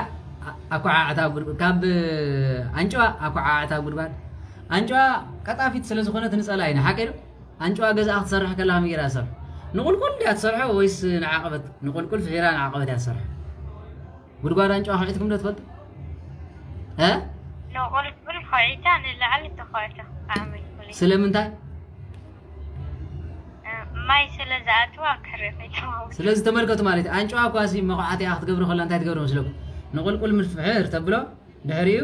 ንዓቀብ ትገብሮ ስለምንታይ መስለኩም ማይ ኣይትፈትን አንጨዋ ማይ እንድሕር ኣትዋ ብሓንሳ እንተቐፂፅዋ ድማ ኣይትወፅን እያ ናብቲ ተኮይኑ ግን ሃዲማ ፀንሕ መቦ በሸት ኢላ ድማ ትወፅእ ማለት ስለዚ ከም ስለ ዝኾነት ማይ ዓቕላውን ስለ ዘፅበላ እንታይ ኣትገብሮ ማለት ኣታውን ወፃእን ትገብሮ ማለት ካብዚ ክንመሃሮ ዝግበአና ነገር ኣሎ ማለት ስለዚ አንጨዋ ስለ ዝኾነት ኣይጠቅምን ኣይበሃልን ወዲ ሰብ ድማ ስለ ጥንስቲ ክሓስብ ከሎ ካብ እንስሳ ክመሃሮ ዝግባእ ነገር ኣሎ ካብ እንስሳ ስለዚ እንታይ እዩ ወርሒ ጥንሳ እንድሕር ተፈሊጡ ህፃን ከም እኹል እንድሕር ኮይኑ ተወሳኺ ህፃን ኣየድልየኒ ስለዚ ጥንስቲ ክትገብሮ ዝግባእ ጥንቃቐ እንድሕር ሃልዩ እዚ ሓደ እዩ ማለት ብንፅህና ብቅድስና ስጋብ ተሓርስ ስጋብ ተወልድ ድማ ጸሎትን ምህላን ክንገብረላ ዝግባእ ገለገለ ሰባት እንታይ ዝብል ኣሎ ሰብኣያ ናይ ዝሙት መንፈስ እንተመፀኸ ዝሙት እንተመርትዐኸ ወዘተረ ብዝሙት ጥራይ ድሕሰብና ማለት ጾም ንምንታይ ተፈጢሩ ትዕግስቲ ንምንታይ ተፈጢሩ ማለት ሰውለ ዲት ዝሙት ዝመጽእ በቃ ሰልካ ድዩ ማለት ወይ ሰበይትኻ መዝሓሊ ውዒካ ጥራሕ ድያ ማለት እዩ ከምኡ ጥራሕ ዝመስለኩም ተሃልዩ ዕሽነት ስለዚ ንኹልኮ መዓልትን ግዜን ኣለዎ ረብዕ ተኮይኑ ጾም ስለ ጾም ዝሕሰብ እንሆ ናይ ዝሙት ወይ ድማ ድሌት ሰበይት እንተመፀካ ወይ ለከ ተጸሚምካ ተሕልፎ ምርታይ ዳም ጾም ስዒርካ ዝመጽእ ነገር ኣሎ ድዩ የለን እኮ ሰንበት ናይ ቅድስና ሰዓት ክትቃደስ ክትባረኽ ስጉን ደምን ክትወስድ እምበር ካልእ ኣይምልከትን እንተመፀኒ ኸዝበሃል ኣሎ ድዩ ሰንበት ሳ ኣነ ብሂልውቱ ኣነ እግዚአብሔር ኣምላኽ ጎይታ ሰንበት ኣነ እየ ንነብስኹም ንስጋኹም ንእንስሳኹም ከይተረፈ ኣዕርፍ ወይሉ ኣብ መቕደስኩም ወዓሉ ተባረኹ ተቐደሱ ሽዱሽተ መዓልቲ ዕየ ሻውዓይቲ መዓልቲ ግን ተባረኽን ተቐደሰን ብዕራይ እንተኾነውን ኣይትቑረኖ ጓሳ እንተኾነውን ኣይትገድዶ ሰራሕተኛ ገዛ እንተሃልያውን ኣይተስርሓያ እዩ ዝብል ቀዳመ ሰንበት ብኣግኡ ሰራሕተኛ ንጠልብ ሰባት ድማ ይሰኣንን ይኾኑ ናይ ሓጢኣት እዚ ሰንበተ ክርስቲያን ምስ ተባሃለ ድማ ባስተሳእ ኩላ ዝተወለድ ኩላ ንደቂ ሰባት ድማ ዳግም ዝመፀለያ ንሃዋርያት መንፈስ ቅዱስ ዘውረድ ኩላ ሰዓት እያ ኣክብርዋ ለሰንበት እዩ ሓሙሽተ መዓልቲ ዕየዩ በተን ክልተ መዓልቲ ድማ ተባረኹ ኣብ ሓድሽ ኪዳን እኮ ክልተ መዓልቲ ናይ ብራከ መዓልቲ ይኮይኑልና أوريت حنت نيرا أب حدش كده عندما كاريت وسخاتلنا أب سومن كل جزء نبارة خلنا تهالي كلام سنبت مقبي سرعان ماي كابروبا أي عبدها سلازي كابروبا ما يتقدحو نما جوجهم كي ترفع أعرفوه سلازي بعربي أسبيزون حموس أسبيزا كبر عرب دما نقدام سنبت نزخونك مقبي سرح سنبت دما نبيت كريستيان تغير كابيت كريستيان ندققا صولت غيركا كوفا بيلكا حمم انتهالي تبصح أبات نفسها بركة تقبل قريبكا توعد أسرات انتهاليهم تبصح دام زغرم نغركو أبوتاتنا أكن ندنخاب مفصح مرعى غيرهم مرعى قدام سنبتن بفصم تأمر بحق بيت كريستيان يكبر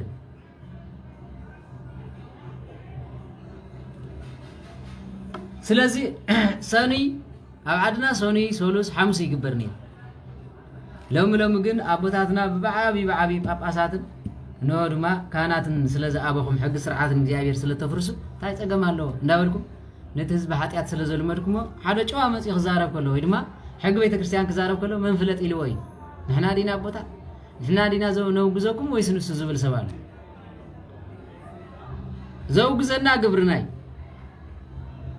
زوجزنا قبرناي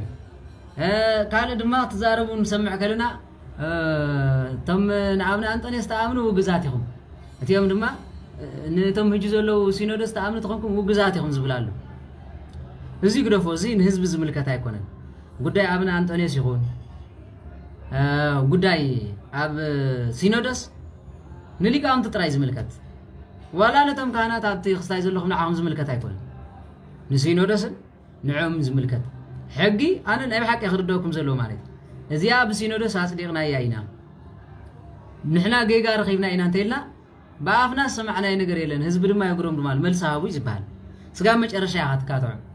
ملس زي بلهم تخينا دما أو جابير عمله ملس زي بله هو نو زي كلا حق يلني تخدين زنبر يلن زي كلا حسد بفصم يلن سلازي ويك هم مقابره ويك هبزلو أسر بيت دما نو حيل خار إن دابل كاي سلمبر دقدي في كاي بيت كريستيان كيركا أزيو مجزاتي ما يبهاي بعابيو مدر ملتو أو جيزكم ما يهم هيوتكم كله توجيزي هيوتنا كله توجيزي بمن تايبل بمدفار بعلات كلام سنبتن زي خبر سبقو رست من قصة سمعت كينو دفار تمرت سنبتون كوي بحال نزي تمرت سنبت كوي بحال تمرت حاسوت يمز بحال زي بفوتهم سنة سرعات يبلهم سنة مقبار يبلهم بعلات كخبروا يهم متفضل دخا خردوا يهم متفضل بعلات كله خليهم جابير زناس أقلهم مالك سلازي نزيهم رئينا استبالاشنا هو تقليل نقر يكونن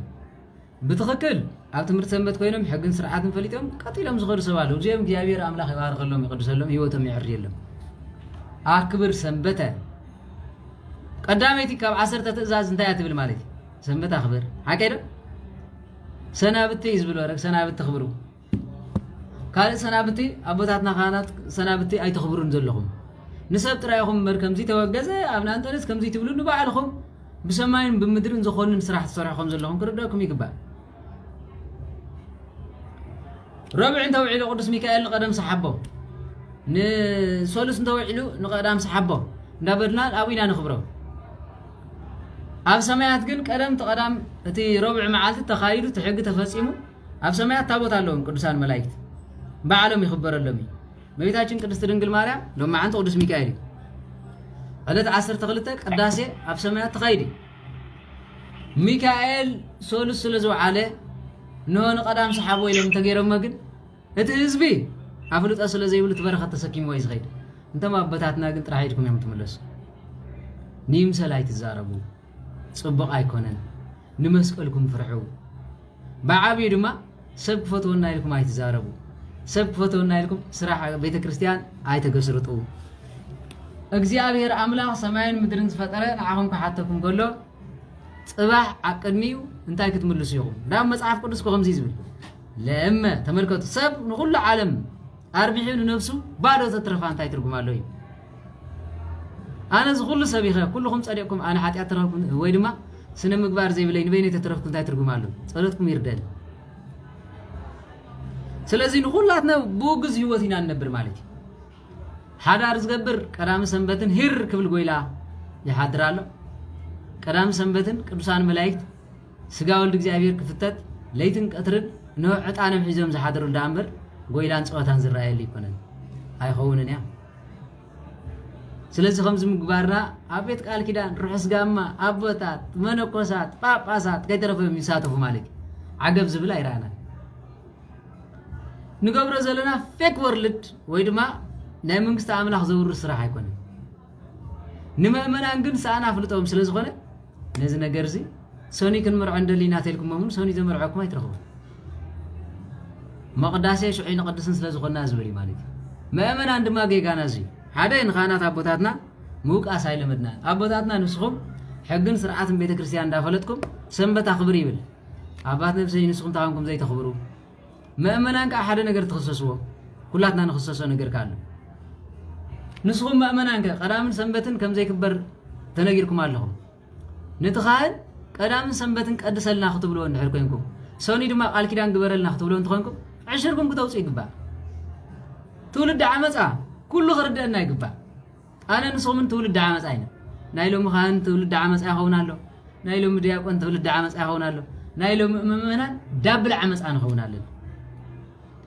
ስለዚህ ዞም ካህናት እንድሕር ወሊዶም ኮይኖም ዲያቆናት እውን እንድሕር ይነብሩ ሃልዮም ሓዳሮም ናብሮም ብምንታይ ከካይዱ ወደልዮም ሶኒ ቀድሱ ሶለስ ቀድሱ ረብዕ ቀድሱ አማዓልት ቀድሱ ክንብሎም ከለና ጉበና ክንፈልጥ ይግባይ ማለት ንሕና ክንገብሮ ዝግበና እንታይ ማለት ኖ ነዞም ሰባት እዚኦም እንታይ ገይሮም ይነብሩሉ ሶኒ ስራሕ እንድሕር ኣብኪሮም ደቀም ብምንታይ ከዕብዮም ደልዮም ሰበይቶም እንታይ ከብልዑ ኣደልዮም ኣብ ዓድና ሶኒን ሶለስን ከምዚ ክገብሩ ከለው ስቡሕ መሬት ይወሃቦም ህዝቢ ይሓርሰሎም ዓውዲ ይኸይደሎም እቶቶም ሒዝሎም ይኸይድ ዕሽር የውፅእ ንድኻ ዝግብኦ ንድኻ ይህቡ ንቤተ ክርስቲያን ዝግብኦ ንቤተ ክርስቲያን ይገብሩ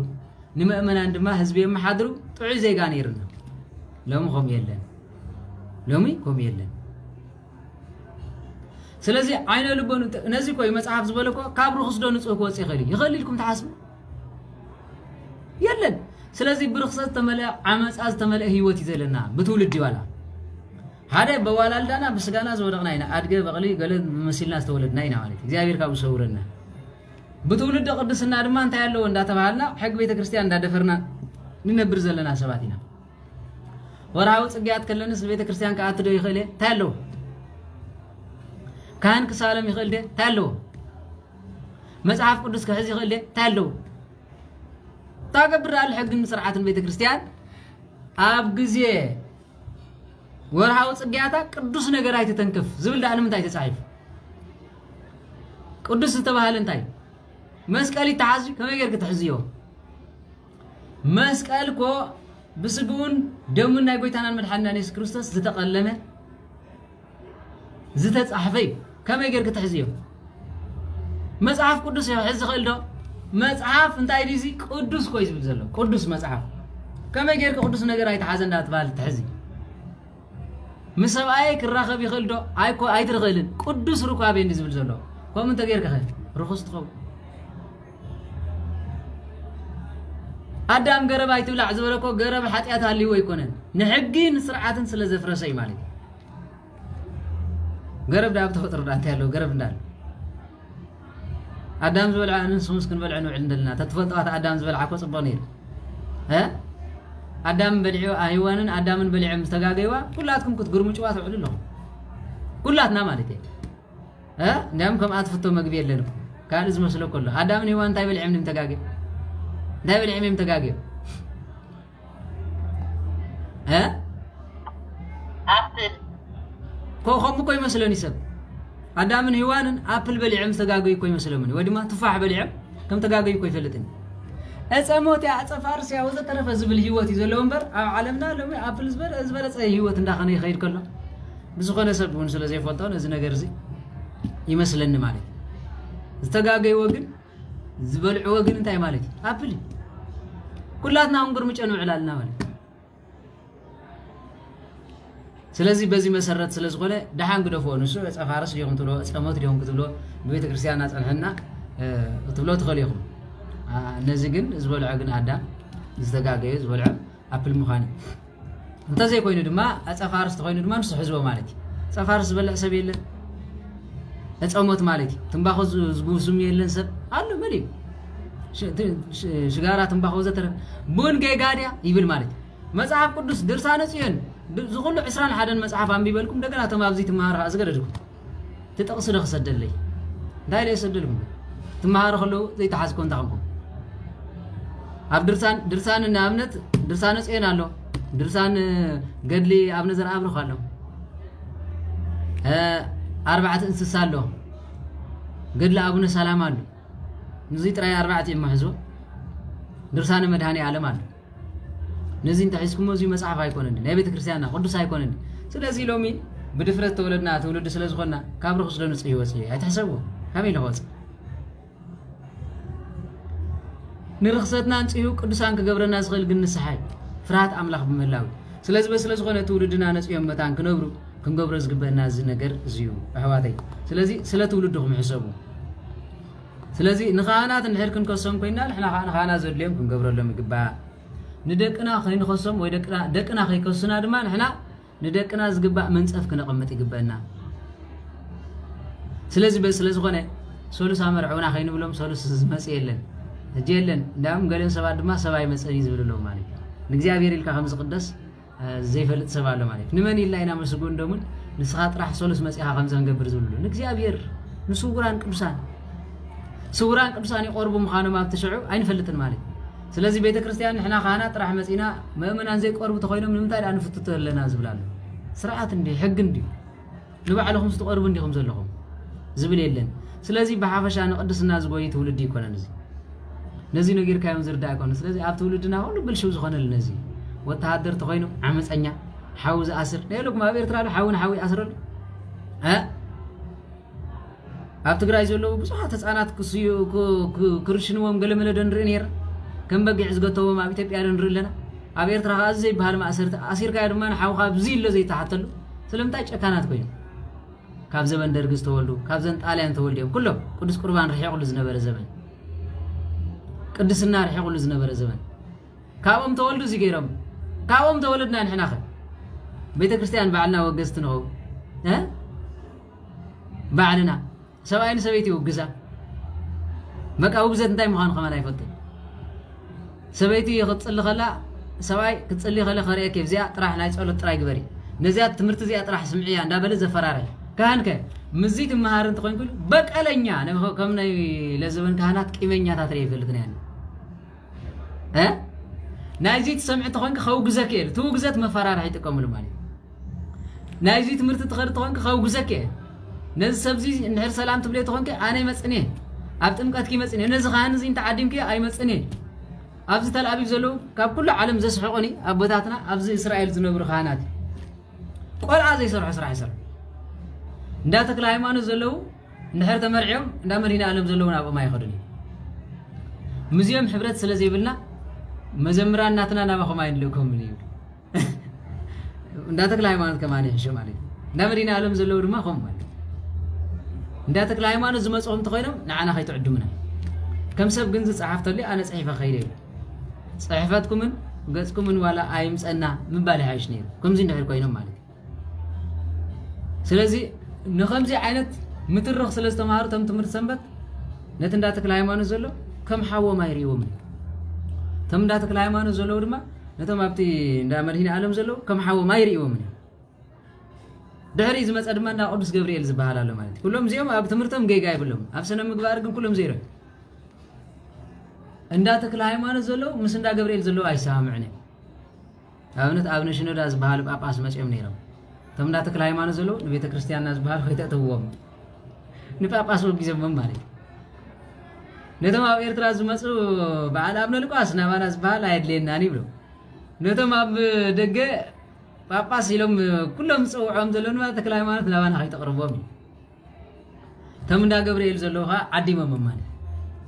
በጣም على ጊዜ ነተም ካህናት ተታሐተውም ሲንታይ ኮይኖም እንተልኩም ምሳው ልኩ እንታይ ትጸገም ለካ ወውሽጠም ብዙሕ ነገር ዝገበረሉ ኣነ እሱ ኣብ ዳባይ ዝረብ ስለ ዘይኮነ ማለት ድዕሪኡ ንሶም ካብኡ ካመምጹዳ نحنا انتي صقمنا له نزم ابن انباقوم ابزلونا ኢትዮጵያ ጳጳስ ካ ጸውዕም ካ ድሕርሶም እንካ ቅዳሴ ሎ አቦና ጳጳስ ክመጽ ስለዝኾነ ኢሎም ካ የምጽኦ ማለት ኢትዮጵያ ራናቶም እንደለው እንታይ ከይምልከቶም ኣብዚ ኢትዮጵያ ምእመናን ከይዶም ክቆርቡ ዝኽእሉ እምበር ወይ ድማ በቤተ ክርስቲያን ተዓዲምካ ንበረኸት ካህናት ሓግዝና ተባሂሉ ኸይድ ዝግባእ እምበር ናይ ኢትዮጵያ ጳጳስ ንበረኸት እዮም ቤተ ክርስቲያና ዝመጹ እምበር ርእሰ ሊቃነ ጳጳስ ኣብ ሃገርና ኾን ይክእል ቤተ ክርስቲያን አይፈቅደሎምን ሕግን ስርዓትን አይፈቅደሎምን ጳጳስ ናይ ሓንቲ ሃገር ዋና አዘለዋ ፓትርያርካ ዘለዋ ጳጳስ አዘለዋ ጳጳስ ኮነኩም አይባልም እንተርሕቆም ዓዲ ግን ተማብ ዘለው ጳጳስ ንደቅና ካይጠፉ ከም ሊቀ ጳጳስ ኮይንኩም ምርሕልና ክብሎም ግን ይኸውልም እዚ ግን ብኢደ ዘፈቀደ ይዝኸድ ስለዚ ሓዳርና በሉ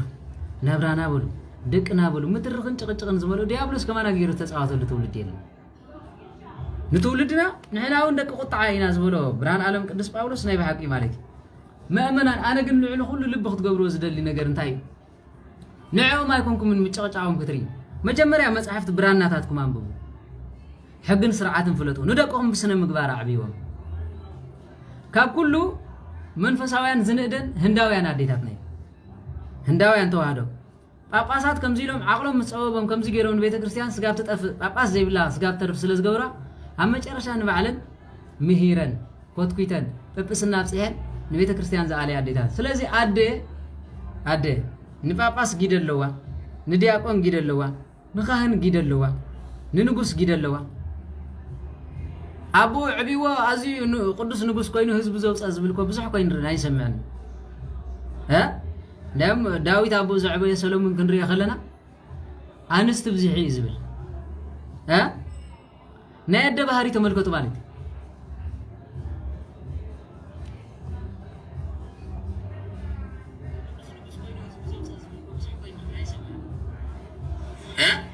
ለም ዳዊት አቦ ዘዕበየ ሰሎሞን ክንሪኦ ከለና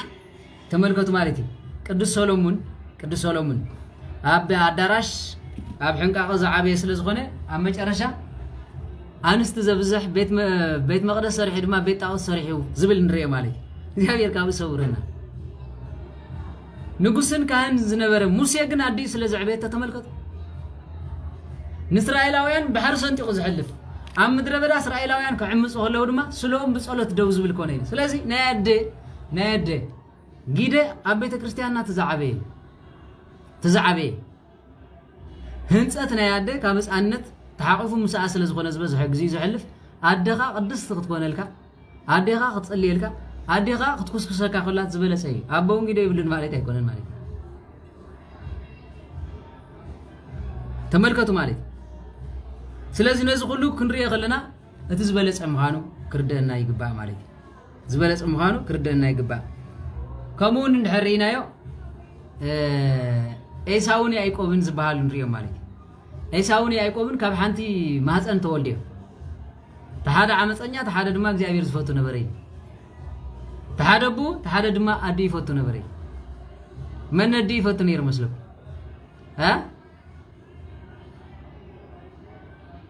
ኤሳውን ያዕቆብን ደቂ ይስሐቅ ኣየና ኣዲ ኣነ ኣቡ ይፈቱ ነይሩ ትፈልጥዎም ዶ እስኪ ንገርኒ ነዲ መን ቀረባ አዲ ንመን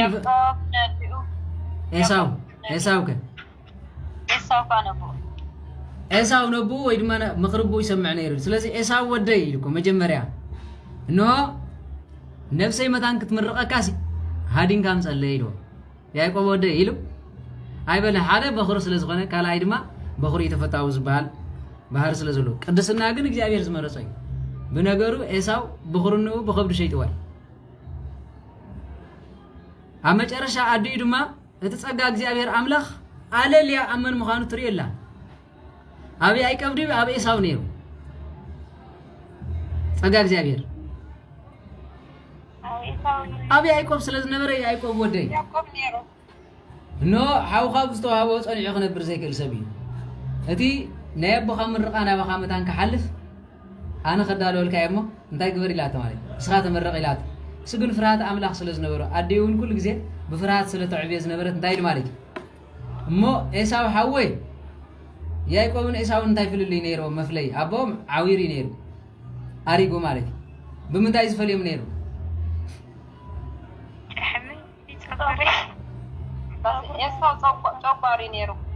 إيساو صغري نيرو خمسي نايلوم كو صغر زلور تبعتها كلن كل لما سي خمديو ها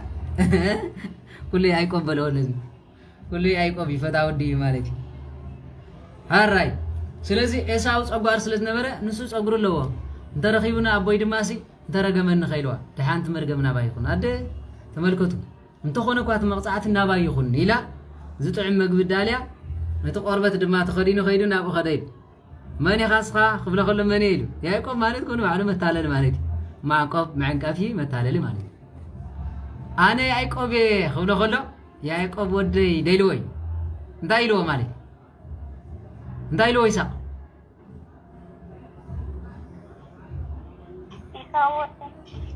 ها على هاي كلكم يحاسكم منطقنا مهار كلنا مالي دمصها يعقوب قربتك دما عيساو تمثل ها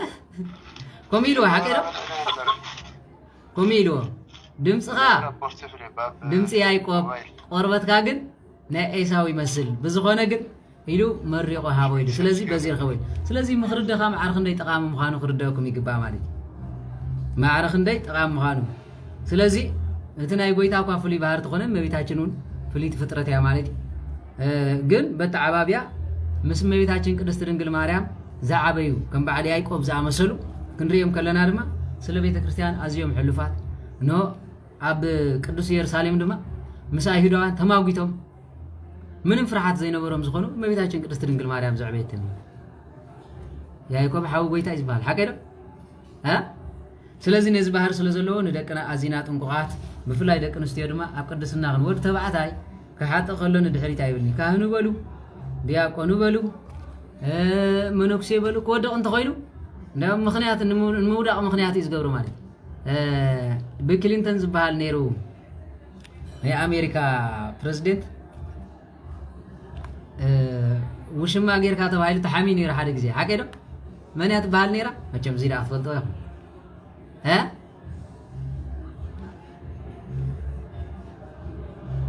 نبي كلينتون جورج بوش دي جورج بوش ها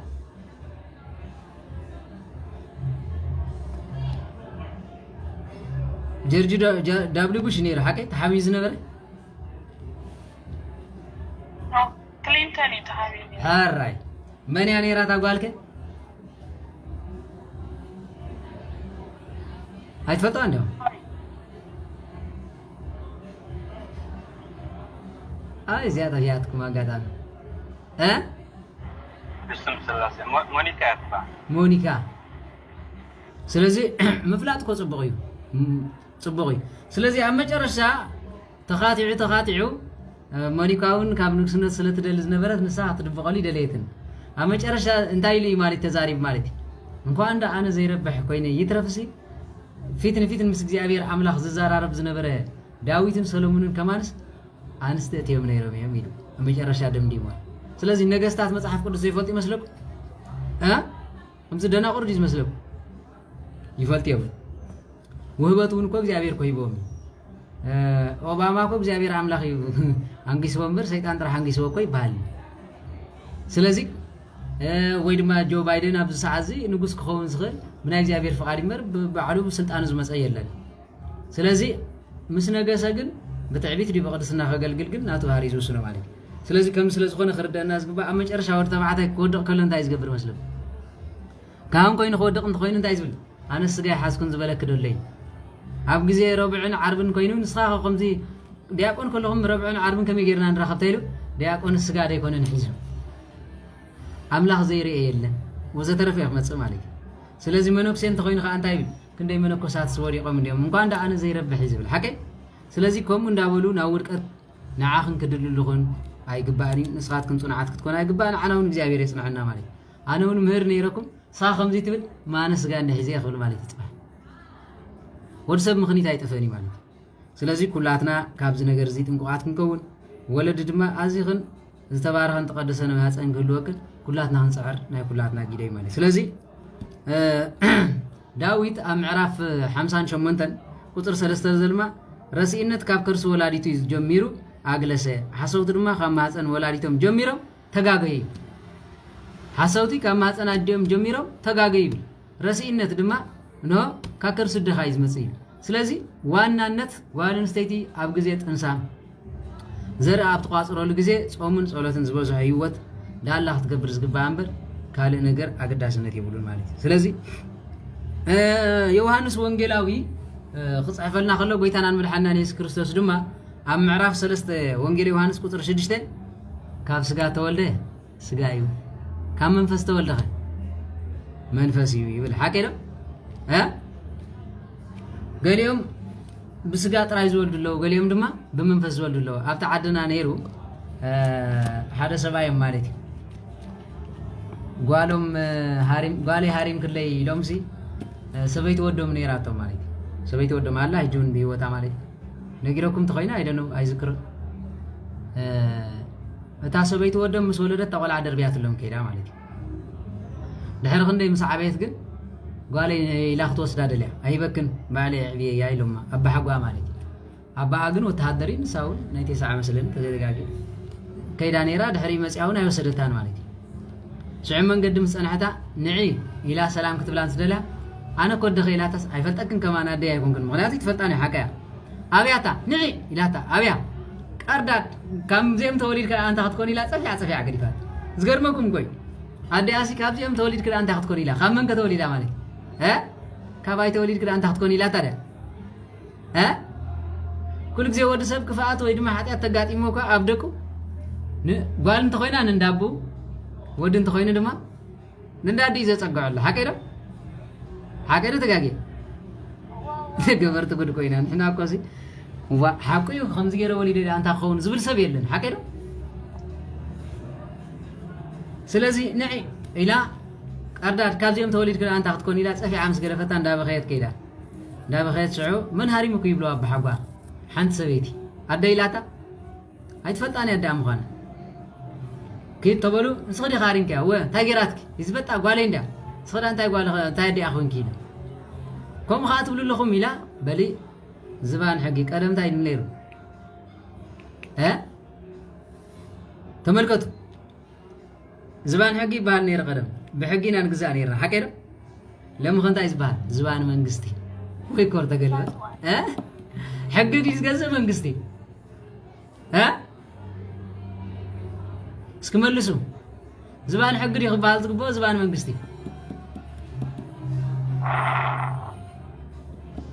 تعملوا سندة عنكم يوم زبان حق خبال باقبو سلام انتاي حق إني أتأثر منقصت خي أسرني أوه لأن كأنا عن حق تخبي حراي قالوا تكمل شيء بالكم زبان حق دي زبال زبان منقصتي ناي قدم يزبلكم ناي لو زبان منقصتي زبان سواء قليل لو مكو زبان سواء زبان منقصتي زبان تقاقيري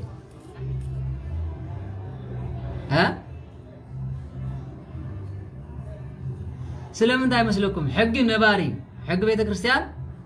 عصرت تأزازات كان موسيس قابجي قصلاله قصليخا حكينا شدشت قالات وانجيل قصالي مصحف قدس حق تنديفو حساس تصحف سلازغنا ايقيرن ويد ما خمزنا يلوم مسيم حقي قلنا دغما زبل سبات كري خلو يسحقني مالك حق بيت كريستيان ايقيرن حق منغست دما ايقيرن منغستي ويد ما هذا هاجر قوام مالك حقي بتا قوام بخلهم زفرهم لا عبيتون زمتون بدمم زلوون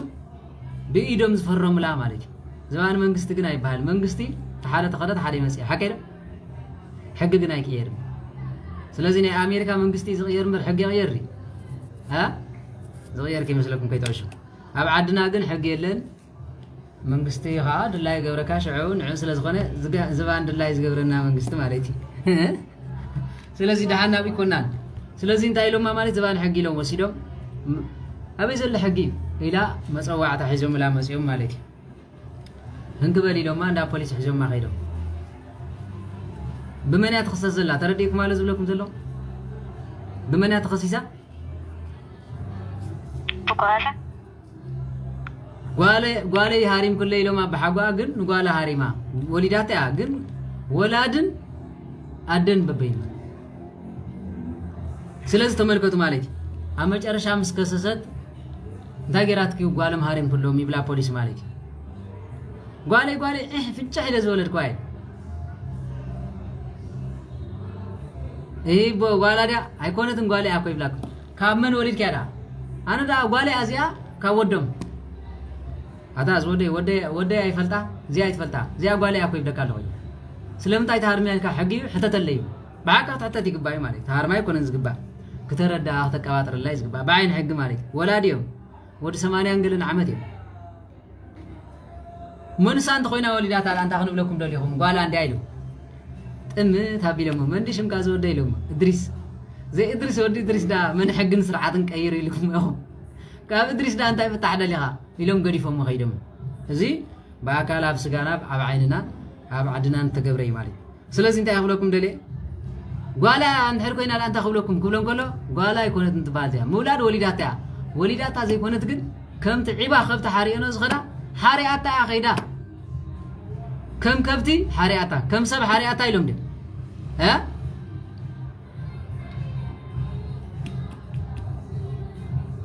ኮም ይበሃል ገዲፎ ዝኸደሲ ከም ዒባ ሓሪእዎ ድዩ ኸይዱ ዝብሃል ከም ዒባ ገዲፎ ኸይዱ ዝብሃል ከም ሓሪእዎ ኸይብሃል መልሱ ባ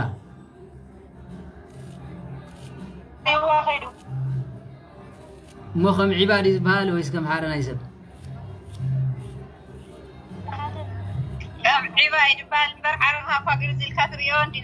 ቃል ህይወት የስምዐልና ደብረት ማለት ስለዚህ ወዲ ሰብ ሓሪኡ ሓሮ ኸይረአዮ አይከይድኒ እንዳሓረውን ክወፅእ ከሎ ሓሮ ዘይርኢ ሰብ የለን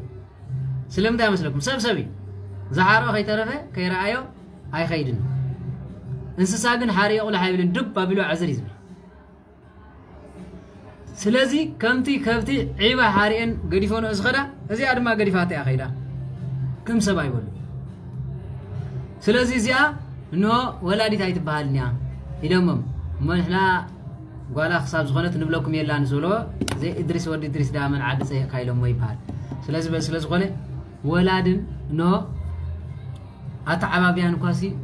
መሰረት ኣለዎ ማለት እዩ ስለዚ ስለዝኾነ ካብ ስጋ ተወልደ ስጋ እዩ ካብ መንፈስ ተወልደ ድማ መንፈስ እዩ ስለዚ ካብ ስጋ ትውለድ ትኽእል ኢኻ ብመንፈስ ዝወልደካ ግን ትዝበለፀ እዩ መንግስቲ ኣምላኽ እንሆ ቅድስና ንኣብነት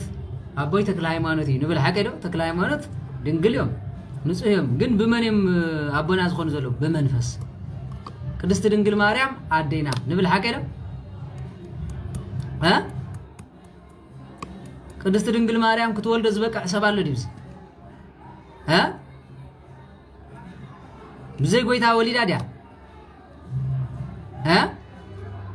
ወሊዳ ድያ እመቤታችን ዘርኢ ሰብ ኣይሓሊፍዋ ዲ ኣይሓልፋን እንታይ ደኣ ማለት እዩ ስለ ንግስናኺ እመቤትና እነሆ ስለ ቅድስናኺ ድማ ኣዴና ኢኺ ኣባ ጀወርግስ ዘጋስጫ ኣብ መፅሓፈ ኣርጋኖኑ ማለት እዩ ስለዚ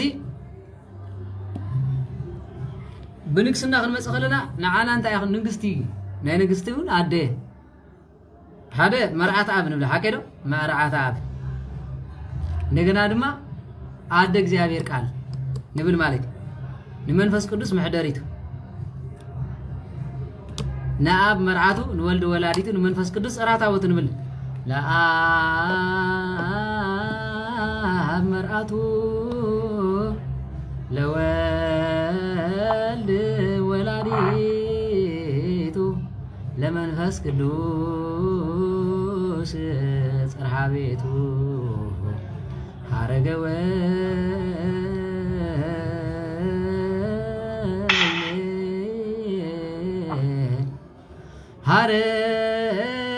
ሀረገወይኒ አጸደ ወይኒ አንቲ ማርያም ስለዚህ ንምንታይ ማለት ናይ አብ መርዓት ናይ ወልድ ወላዲት ናይ መንፈስ ቅዱስ መሕደር ታቦት ንስኸይር ንሕና ድማ ኣዴና ንብላ ብምንታይ ወሊዳትና ብጸጋ ብምንታይ ወሊዳትና ብመንፈስ ስለዚህ በቃል ኪዳን እግዚአብሔር አምላክ ድማ ደን ወድን ገይሩ ዝሃበና አበፀ መስቀሉ ተሰቂሉ ዮሐንስ እንወት አደኻ ማለት ወንጌል ዮሐንስ ንብል ዘለና ዮሐንስ ጥራሕ ሊተዋዩ ها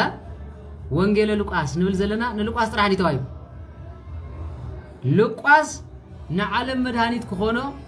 እግዚአብሔር ፈቂዱሉ ዝጻሓፎ ማለት ለዮሐንስ በዮሐንስ ገሩ አደኹላትና ክትከውን ዝተዋሃበትና ማለት ስለዚህ በስለዝኾነ ካብ ስጋ ዝተወልደ ስጋ ካብ መንፈስ ተወልደ ድማ መንፈስ እዩ ስለዚህ በስለዝኾነ በመንፈስ ክንዓቢ ኸለና ርኹስ መንፈስ ሆነ ኣሎ እንዳ ግብረ ሰዶም ተዕቢኻያ ግብረ ሰዶም ይኸውን እንዳ ኻራት ተዕቢኻያ በመንፈስ ኻራት ይስታይ ዝኸውን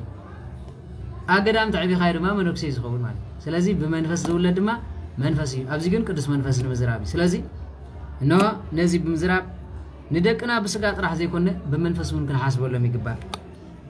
ኣብ ኢዮብ ምዕራፍ 15 ቁጥር 14 ዘሎ ቃል ድማ ዘደንቕ ዝተዛረበ ነገር ተሎ እንታይ እዩ ሰብ ከንታይ እዩ ንጹህ ዝኸውን ሰብሲ ንምንታይ ንጹህ ዝኸውን እዩ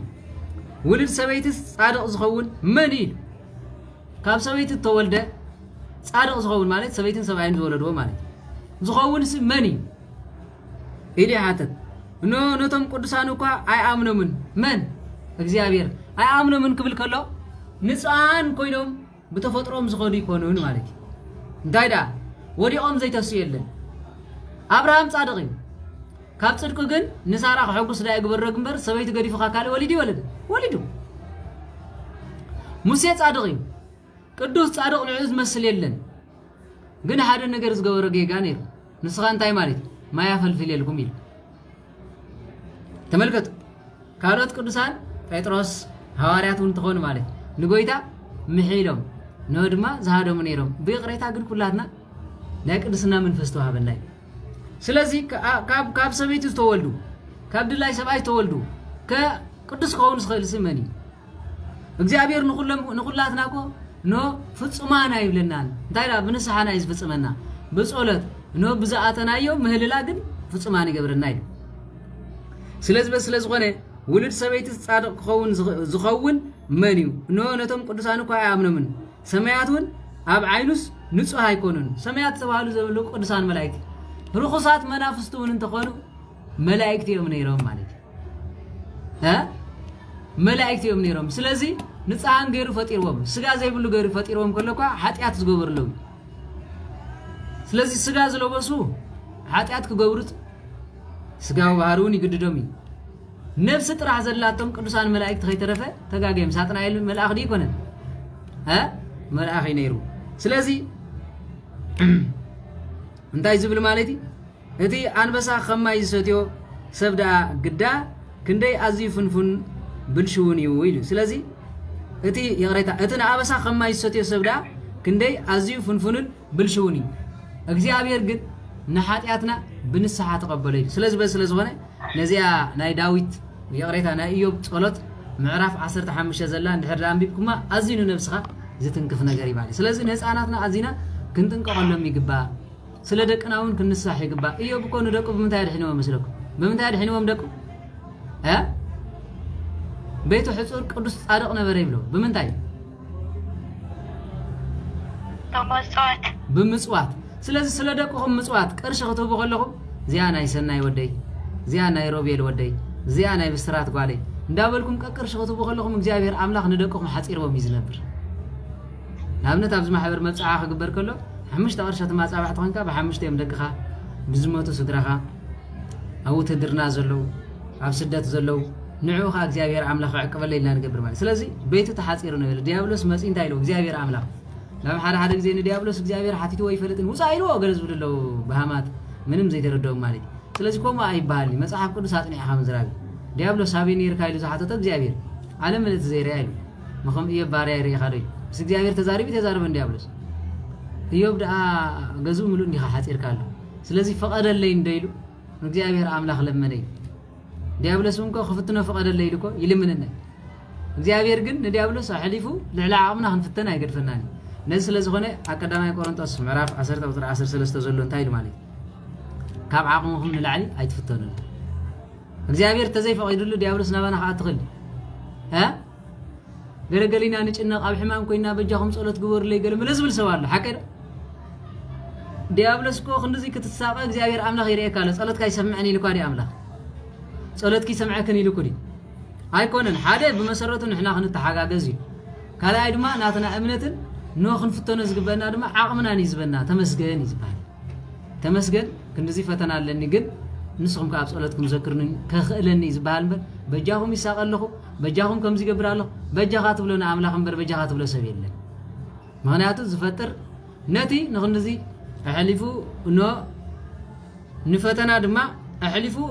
ልዕሊ ዓቕምኻ ዘይበካ እግዚኣብሔር እዩ ሰብ ግን እንታይ ዝገብር ኣምላኽ ይቕረበለሉ ካብ ምባል ሓሊፉ ዝገብረ የለን በጃኻ እግዚኣብሔር ኣምላኽ ይቕረበለለይ ዝብል ግን ኣሕዋተይካ ጸሎትኩም ዘክርኒ በጃኹም ይባሃል በጃኻ ንዓ ርደኒ ከም ዝግበረኒ ይባሃል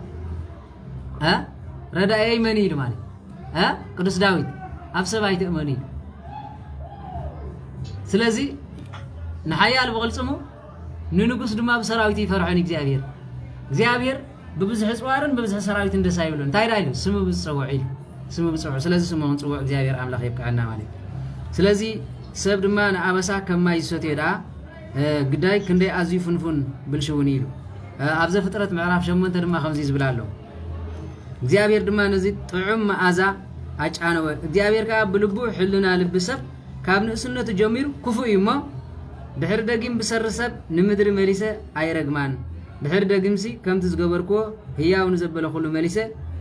ኣይክወቕዖን ኢሉ እግዚኣብሔር ይቕረበለ ኢሉ ስለ ንሁ ማለት ወዲ ሰብ ሸቲቱ ጽድቂ ዘይርከበሉ ምስ ኮነ ድሕሪ እጂ ወዲ ሰብ ከምዚ ምዃኑ ይተርፈን ግን ኣነ ከዓ ምሕረተይ ኣየልግስን እየ ነቶም ዝቆጽዑ ግን ኣይምሕርኒ ማለት ስለዚ እግዚኣብሔር ኣምላኽ ንኑህ ቃል ኪዳን ኣተወሉ ይብል ናይ መጨረሻ ዘፍጥረት ምዕራፍ 5 ዘላ ቃል ክንዛረብ ከለና ከምዚ ይብል ማለት ኣዳም ድማ 130 ዓመት ገበረ ከም መልክዑ ከዓ ንኡ ዝመስል ወዲ ወለደ ስሙ ድማ ሴት ታውጸሉ ኣዳም ኣቤል ወሊዱ ቃየል ወሊዱ ድሕሪ 130 ዓመት ካ ይብል ማለት ወዲ 130 ዓመት ድሕሪ ኣዳም 130 ዓመት ገበረ ከም መልክዑ ንኡ ዝመስል ወዲ ወለደ እሞ ስሙ ድማ ሴት ኢሉ ጸሉ ኣዳም መልክዑ ኣዝዩ ሰናይ ባህሪ ድማ ኣዝዩ ጽቡቕ ነይሩ ወይ እዚ ስንዓይ ዝመስል ለዋይ ሴት ማለት ሴት እንታይ ማለት ትርጉሙ ሴት ይመር ሴት አይኮነን ሴት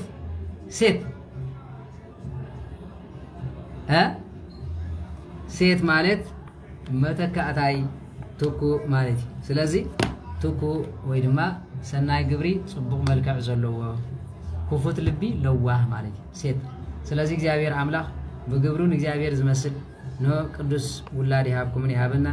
ኣብ ሓዳርና ይጽንዕና ስለ ደቂና ጥንቋት ኮይና ንምኻድ ድማ እግዚአብሔር ይብቃዕና ጽባሕ ድማ መቀጸልታ ናይ ህፃናት ሪና ሽዑ ናብ ህይወት አብርሃም መተካእቱ ስለ ዝኾነ ናብ ህይወት አብርሃም ዝብል ብናይ አብርሃም ህይወት ጌርና ክንቅጽለይና ክንደይ ክፋል በጽና ነርና ዝክሮ ናይ አብርሃም ዝክሮ ይኹም ጽባሕ ከሓተኩም ማለት ስለዚህ እግዚአብሔር አምላክ ነዚ ዝመሃረና ክብሪ ምስጋና አምልኾ ውዳሴ ንዘላለም ንዕይኹኖ ከም ሕፃ ባሕር ብዙሓት ከም ከዋኽብቲ ሰማይ ድሙቓት ከም ፀሓይ ድማ ብርሃን ይበለና ብዝኸድኩም መጽላልኩም ደመና ምግቦኹም ሕብዝ ተመና ንባብኩም ብራና ሰምኩኹም ርህርህ ተህልና ኣቅራሪ ተምሓት ቅድስት ድንግል ማርያም ኣዴና መርከብኩም ድማ መርከብ ንህ ይግበረልና ዝጀመርና የፈጽመና እግዚአብሔር አምላክ ምስ ኩላትኩም ይኹን ኣብ ዝኸድኩሞ ድማ በረኸትን ረድኤትን ናይ ቅዱስ ሚካኤል ይኽበብኩም ብሩኽ ምሸት ንዓይን ኃጢአተኛ ሓውኹም ድማ ኣብታ ቅድስትን ንጽህትን ጸሎትኩም ዘክሩኒ ወስብሐት ለእግዚአብሔር ወለወላዲቱ ድንግል ወለመስቀሉ ክቡር ይትአክቶ ይሰባህ ስሙ ለእግዚአብሔር አምላክነ ወትረ በኩሉ ጊዜ በኩሉ ሰዓት አሜን። በሉ ብሩኽ ምሸት ይግበረልና ናይ ያዕቆብ ለይቲ ይግበረልና እግዚአብሔር ምስ ኩላትኩም አቡነ ዘበሰማያት ቀደስ ስምከ ትምጻእ መንግሥትከ ወይኩን ፈቃድከ በከመ በሰማይ ከማሁ በምድር ሲሳይነ ዝበለትነ ሀበነ ወኅድግ ለነ አበሳነ ወጌጋየነ ከመ ንሕነኒ ንሄድ ግለጽ አበሰለነ ከአባነ እግዚኦ ውስተ ምልሱት አላ አድኅነነ ወባልሐነ እምኩሉ እኩይ እስመ ዚአከ ይእቲ መንግሥት ኃይለ ወስብሐት ለዓለሙ ወለዓለመ አሜን። ሰላም ቅዱስ ገብርኤል መልአክ ወእግዝእትየ ማርያም ሰላም ለኪ ድንግል በልናቸው ድንግል በስጋች እመእግዚአብሔር ጸሎት ሰላም ለኪ ብሩክት አንቲ እምአንስት ወብሩክ ፍሬ ከርሥኪ ተፈሥሒ ምልዕተ ጸጋ እግዚአብሔር ምስለኪ ሰአሊ ወጸልዪ ምህረት በእንቲአነ ሀበ ፍቅር ወልድኪ ኢየሱስ ክርስቶስ ከመ ይስረይ ለነ ኃጣውኢነ ተማይጸን አሜን። በሉ እግዚአብሔር ምስ ኩላትኩም ይሁን ብሩኽ ምሸት ይግበረልና።